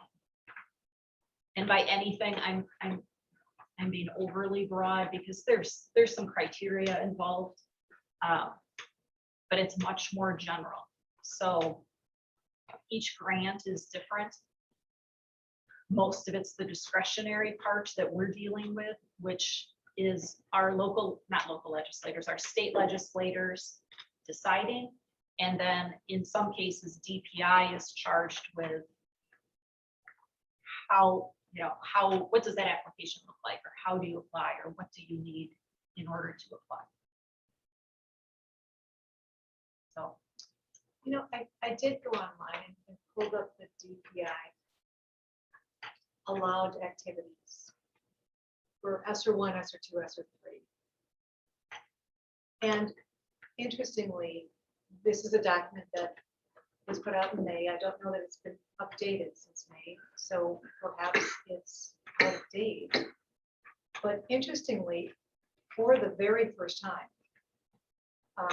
the box under ESER 3 was checked for the following: developing strategies and implementing public health protocols, including, to the greatest extent practicable, policies in line with guidance from the CDC, prevention for the reopening and operation of school facilities to effectively maintain the health and safety of students, educators, and other staff. So I don't know what the implication is there, but it does to link things to some degree, right, to funds. Yeah, I don't know. And Jeff, again, you didn't hear anything. We've been sitting in different meetings through the Superintendent Yeah, and Association, through I don't mean to get school messy here, board, but through business, and so far we haven't heard. We definitely have to talk about, there's 2 bullet points that we have to put into our application about how we're attending to CDC guidance, how are we keeping our students and staff safe. When is the deadline? We don't even know our total dollars yet for ESER 3. We're But I mean, supposed to for that find that out in application. November or something. I think the application opens in November or They'll probably give December. us 30 So we have days or time. so after that. Yeah. Okay. But there is, I know what document, I have that downloaded here. If I could There's a component that says you there must is develop linkage strategies. somehow or another, and it is the first ESER funding to be linked with that verbiage. It's the only one, right? I just, as someone who works with federal grants too, the allowable expense document, and I'm not totally sure which document I'm reading from, I believe would indicate that if you had mitigation plan in place and you had expenses associated with those mitigation plans, whatever they might be, those are allowable expenditures that you could budget for out of the grant. But again, I don't know the document that you're reading from. That's not necessarily meaning it's tied. It just means that if you have an expense, Yes. that wouldn't necessarily be local, taken on locally. And I think these 2 again, shall I say, creative in your reading of that, perhaps. Or what's possibly expendable. We'll stay legal. We're not. Yes, I know. Oh, I didn't say we're gonna, I just said We're counting creative. I didn't say illegal. We've got strategies in place today Yes, Right. for COVID mitigation. yeah, So exactly. All right, well, let's send that back to policy. But do we have time to do it at the next meeting is, I guess, my question. Me at 7 a.m. No, not tomorrow. like The next 3 one or would 4 be, I weeks don't from have a now, or- calendar in front of me, but, You meant the next meeting. yeah, the next. Yes, I know what you meant.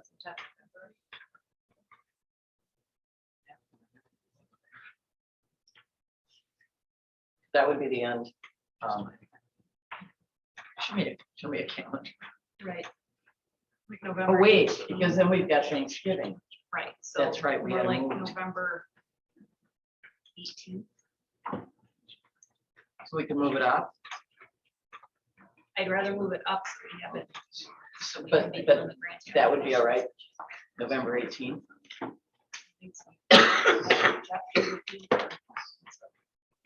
for the, November 18th.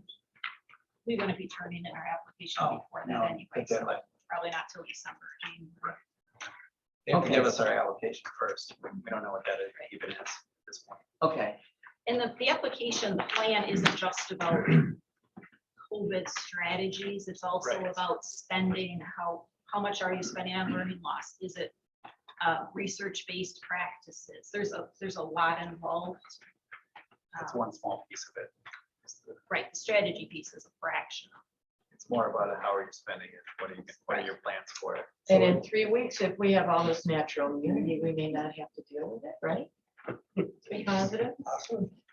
So will we have an allocation before we even put in an application? Is that what you're saying? I thought we were supposed to get it in the next week or so. Right. Really? A number. Yeah, we have to have the number A number. before we can submit the plan, because part of or the application, because part of that application is how are you planning on Utilizing that spending those this funds. money, Okay. right? I actually heard we might have it last Friday. So here it is. What is it? Oh. Wednesday? So, Yes, that didn't work. I That's a mean, government- there's so government much time. guessing going on about these dollars. I haven't seen anything written. So that's usually when I believe it, is when I see it written down, but I'm hearing a lot of hearsay, but not seeing much. But to Donna's point, we have some time to go through a process here. Yeah. Ready to move on? Mhm. All right, turn it back to policy.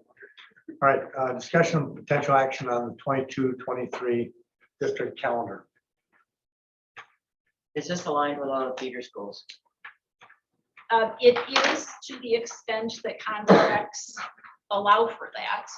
So for instance, the winter break, the spring break, breaks are at the same time, but every district's teacher contract, handbook language differs. We're 8 different school districts. So for instance, numbers of hours for high school level is more. We need more instructional minutes than at the elementary level. So the elementary level can have more days off school if they choose to. Or our teachers have a 192-day contract, and some districts it's 186 or it's 191. So there is some slight differences in calendars. I would point out, our calendar typically looks pretty similar from year to year. Couple of changes that I would mention. In January, we have 3 exam days. Those are half days for students. And like this current school year, we have 2 Mondays off in a row for students. And they are Records Day and a Professional Development Day for teachers. The school year that we're projecting here, rather than having a Monday off and a Monday off and exams in there, we want to bookend the exams. So teachers would have professional development and records on January Monday 16th, which is also President's Day, and on, or not President's Day, Martin Luther King Jr. Day, and January 20th at the end of exams. So for students, that could be beneficial in terms of a day to study, your half-day exams, and a day off. For teachers, it's that 20th is grading exams and planning for the next semester. So rather than 2 Mondays off for students, having the 1 week is what we're You have a nice study day before the. planning or proposing. The other change that I think is important to note, there are some school years where we have enough days where we can have a 4-day weekend in February. This school year, it would be a 3-day weekend off in February. So that kind of that break. The 20th is President's Day, I believe. Yeah. In order to maintain a 4-day weekend, which we have most years, but not all, then it means shortening. Winter break, Thanksgiving break, those seemed less preferable. Or right now, this is proposed to have the school year end on Friday, June 9th. We really want to avoid adding a day at the end and coming back on a Monday. So that's, just the number of days don't fall real well. And then the final thing I'd like to point out is that winter break would begin on Friday, December 23rd, so the day before Christmas Eve. Students would return on Monday, January 2nd. That happened a few years ago, and we did have some complaints because January 2nd, since the first New Year's Day holiday is on a weekend, the second is the like observed holiday. So some schools have off, some schools are in session, some people have off work, some parents are working that day. There are some bowl games, not that that necessarily should influence instruction, but for many of our high school students, that is very important. But again, if we had off school on January 2nd, we have to pull it from somewhere else. You pull the 16th. You mean January 16th? But that goes back to the day off before the exam. What's that? Yeah, That goes this, back to taking the day off Oh, before the exam. or maybe the 20th. well, those are professional development days for teachers, so we don't, those are teacher contract days. We're not going to give up, you know, pay them to not be here working. Did we wind up with 2 snow days? We have one snow makeup day would be the Monday after Easter. Okay. That would be a makeup snow day. And we were talking about, and I'm looking at Jeff because he was figuring out number of instructional minutes. If we tweak our school day by a couple minutes each day, because the way the Department of Public Instruction counts passing time and lunch time, we were counting the beginning of a lunch period and not the end, or something like that, where we felt like we could capture a couple minutes a day that could equate to, I can't recall, Jeff, if it was like an extra day's worth of time where we'd have a snow day built in. Extending our exam days longer. Yes, that was Right. another strategy. That's what we ended up. To get the number of hours. So I just don't recall, did it build in a full snow day worth of time? Or would we have to make up the first one? on tap? That spreadsheet.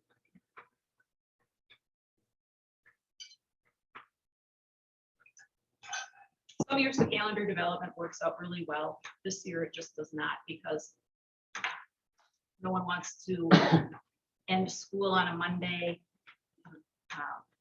You know, you don't want to push graduation off a week. We don't want to shorten the winter break. We don't want to shorten spring.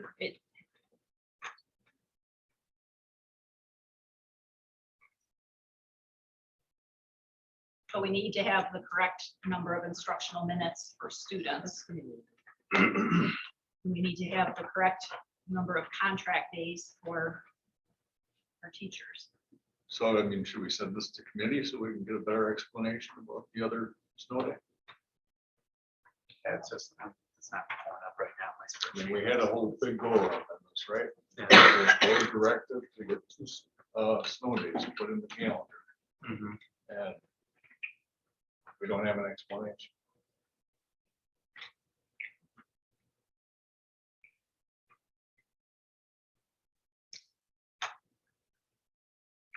Well, it's a juggling act, Jim, and they're doing their best to juggle, as you see. I mean, it's a problem. Well, it's either disregard for a board directive. Oh, no, it's or not that. Just haven't figured it out yet. Or it's just left. Hearing. I mean, Well, it's either of those.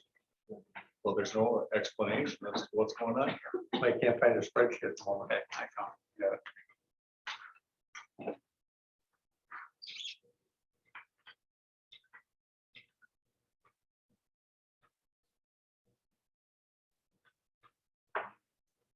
We also are bound by bus schedules. Our buses are used 3 times for all the elementary schools. So it's hard to find extra time during the day. We don't want to shorten classes. We have very short classes. We cannot extend our school day where it messes up our elementary school, our K-8 schools. Starting school earlier. I don't think that's, I don't think that's preferred by our students, and, you know, not even learning research. So So in the minutes we have right now, we've got a half of a school day built in. Minutes. So, well, what's in the calendar itself would be using the Monday after Easter, April 10th. That would be a day off of school or a snow makeup day. So then we'd have 1.5 days. So in terms of finding more time in the calendar, I don't know where. I don't know where we do that. I would suggest we table this and talk about it next month. Because we can add school days, we can increase the number of school days, but then that means either adding a contract day to teachers, which would be tens of thousands of dollars, or it means taking away a professional development day, which is, we have less than most. In fact, we have less than almost all school districts. So I know I've shared that chart with the board of how lacking we are in professional development time. I agree with Tim that we should table it till next month and talk about it in more detail. A motion on the table, do I have a second? Oh, I'm sorry. Have a motion to table till next month. All in favor, say aye. Aye. Opposed? Okay, can we go to next month?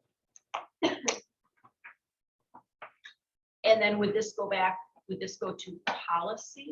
It's not something that comes through a committee, so I don't know No, it doesn't where. come from committee.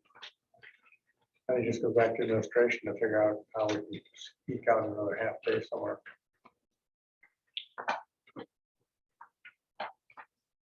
I mean, if it's more convenient to have that discussion in a committee meeting, it seems like a good excuse to have the first personnel committee meeting. Can't be this big mistake when it's later. So why don't we? Okay, let's revoke that leadership. So, well, we plan on something for November. Sure. Sounds good. That works.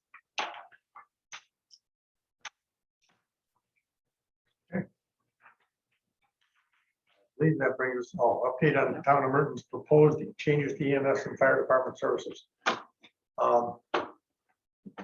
Kind of hit the media, the social media network that it looked like Merton was going to be closing down the fire department and it was going to be going to Lake Country, I mean Western Lakes. And we wouldn't have a contract with Heartland. Is that pretty much what you would agree with, Donna? Yeah. Donna and I were both at the meeting. That is not the case. There was much ado about nothing. In a nutshell. Merton has, I mean, the fire department, and it actually resides in North Lake. The community fire department is a private fire department. And there's a contract with, Merton has a contract with them to provide fire services. And they're looking at possibly going with Western Lakes. Heartland has no intent whatsoever of abandoning Arrowhead. They were there. There were a number of fire departments there. So really it boiled down to as much ado about nothing. There was something taken out of context or misinterpretation. And so they have a 6-month contract to work things out and figure out exactly what they're doing.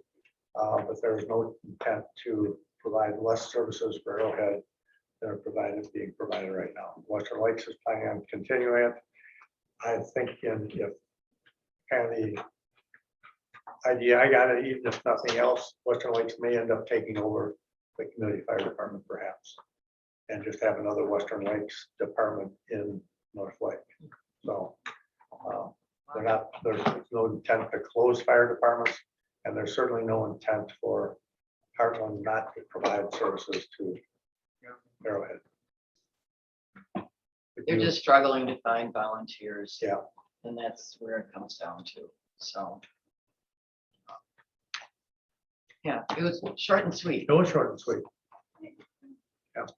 So like I said, with much ado about nothing, there's a lot of misunderstandings. And it's in the works, and they're trying to work things out. But again, a lot of it is because of lack of volunteers. Just like lack of servers at restaurants, lack of whatever. So anyway, that's pretty much it. Not much to say about it other than that. Any future agenda items anybody wants to add to the, that like to be brought up? For those of you who follow 411, David and Rachel Landis do a phenomenal job of keeping people posted on Arrowhead activities. Actually, that's ASAP, Arrowhead students and parents. Is that it? Yeah. And we need to give them a shout out, and I don't know how we can do that, but we need to find out some way to appreciate all their time and effort for their dedication. So keep that in mind, and I don't know if that's something we can do in August or maybe something else, but they do a phenomenal job. So. I'd like to really just shout out. I have two things I'd like to bring up as future agenda items. These probably fall under policy, so we'll keep Donna busy. She's been sleeping on the job. One of the things I wanted to address is bathrooms. Oh. We're all kind of aware of a situation that happened, and since that time, I've heard from other parents about boys having a girl who thinks she's a boy walking on them while they're urinating in front, full view. So anyhow, before I came tonight, I was thinking what I could say, but then I noticed that we received a letter from concerned parents. And I'll just read this because it says exactly what I was kind of planning on saying. Bathrooms. A number of boys feel uncomfortable using the boys' bathrooms. A biological girl who considers herself a boy is using them as well. We understand being inclusive and accepting. However, in this case, it is making these boys feel awkward and uncomfortable.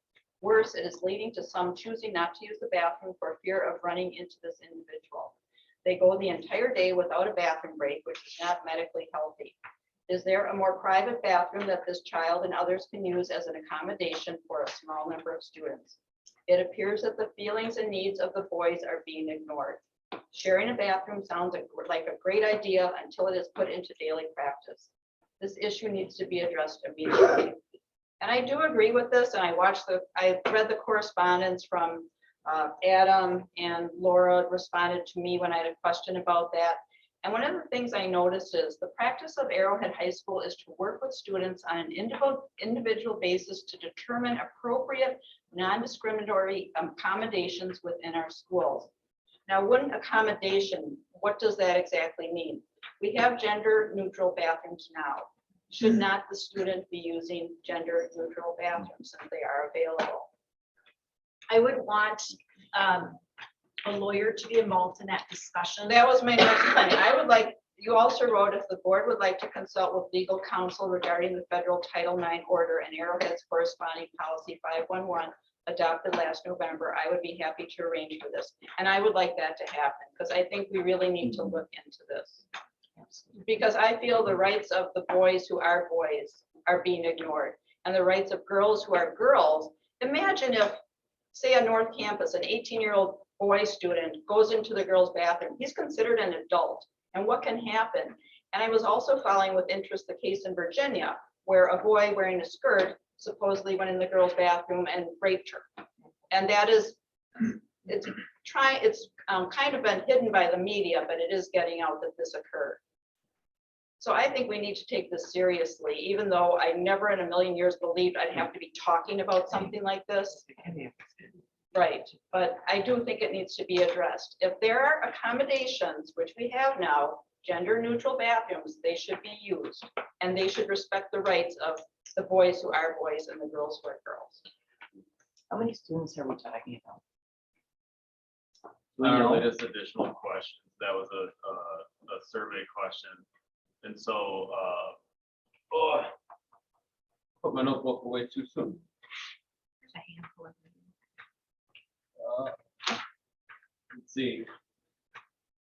On the additional questions, we had 64.3 respond to them of our student body population. Of that, 2.2% identified as their gender being non-binary, which would equate to about 45 students. Really? That's what they're telling us. And how many gender neutral bathrooms do we have? They're under construction right now, so with the ventilation project that got waylaid, we do have 2 up at North Campus, and then students are allowed to use the offices as well. That being the case, I think any student that's not comfortable using the bathroom should definitely let us know, and then we can make accommodations, for them if they're not comfortable going into the bathroom. We all try to sort this out and figure out the best way. Once those bathrooms, that construction is completed, it's going to help out a lot. But I think we need legal. It does go both ways. You don't just have to be Right. a student that identifies as a separate gender to feel comfortable using the bathroom. And so we'd be happy to talk to those students and make sure that they knew that they had access to private bathrooms as well too. Because certainly they should not be feeling like they can't go to the bathroom throughout the day. Right, I think we need the legal counsel advice to know, are we on solid ground saying to a non-binary student, we want you to use one of these 2 bathrooms? If that's discrimination, then we can't do that. Well, then. If offering that is fine, that's great. So we just have to know the law that's in place, or that federal order that's in place. The hard I part mean, is that you're- we may agree with it, we may not agree with it. We don't write the laws, but we have to follow them. But then there's 1,000 boys and 1,000 girls that are discriminated against on the other hand. If it's a girl that thinks that they're a boy or a boy that thinks they're a girl, now you're discriminating against 1,000 other kids that are trying to use the bathroom from either gender. That's what, for 45, and out of those 45, how many of those want to use the opposite sex bathroom? I don't know. I'll say that, the general practice has been in place for as long as I've been here, and this is the first time that we're hearing about complaints. I think that student situations that I knew of a lot back when I was in the school psych role, the students that felt like they wanted to use the opposite bathroom were uncomfortable doing so. And if they did use the opposite bathroom, a lot of times they would ask for during class time when they could assume that nobody would be in there, or there'd be less people in there because they were nervous about using it as well, but then they felt like that was their gender. So it's a tangly situation, for sure, but I think that the recommendation to get legal advice on it is a sound one. So I think that there's been good movements made by the board, what you guys did last year to put in more gender neutral bathrooms. Go a long way with it, but I think still to get the legal advice on it. So Any idea, Adam, when those bathrooms will be online? I had to talk to Kevin Lipscomb, so I don't guess he talked about that at the level. So I can add it to our agenda tomorrow. yeah, so once the ventilation project got done, he was moving on that. So What about locker room?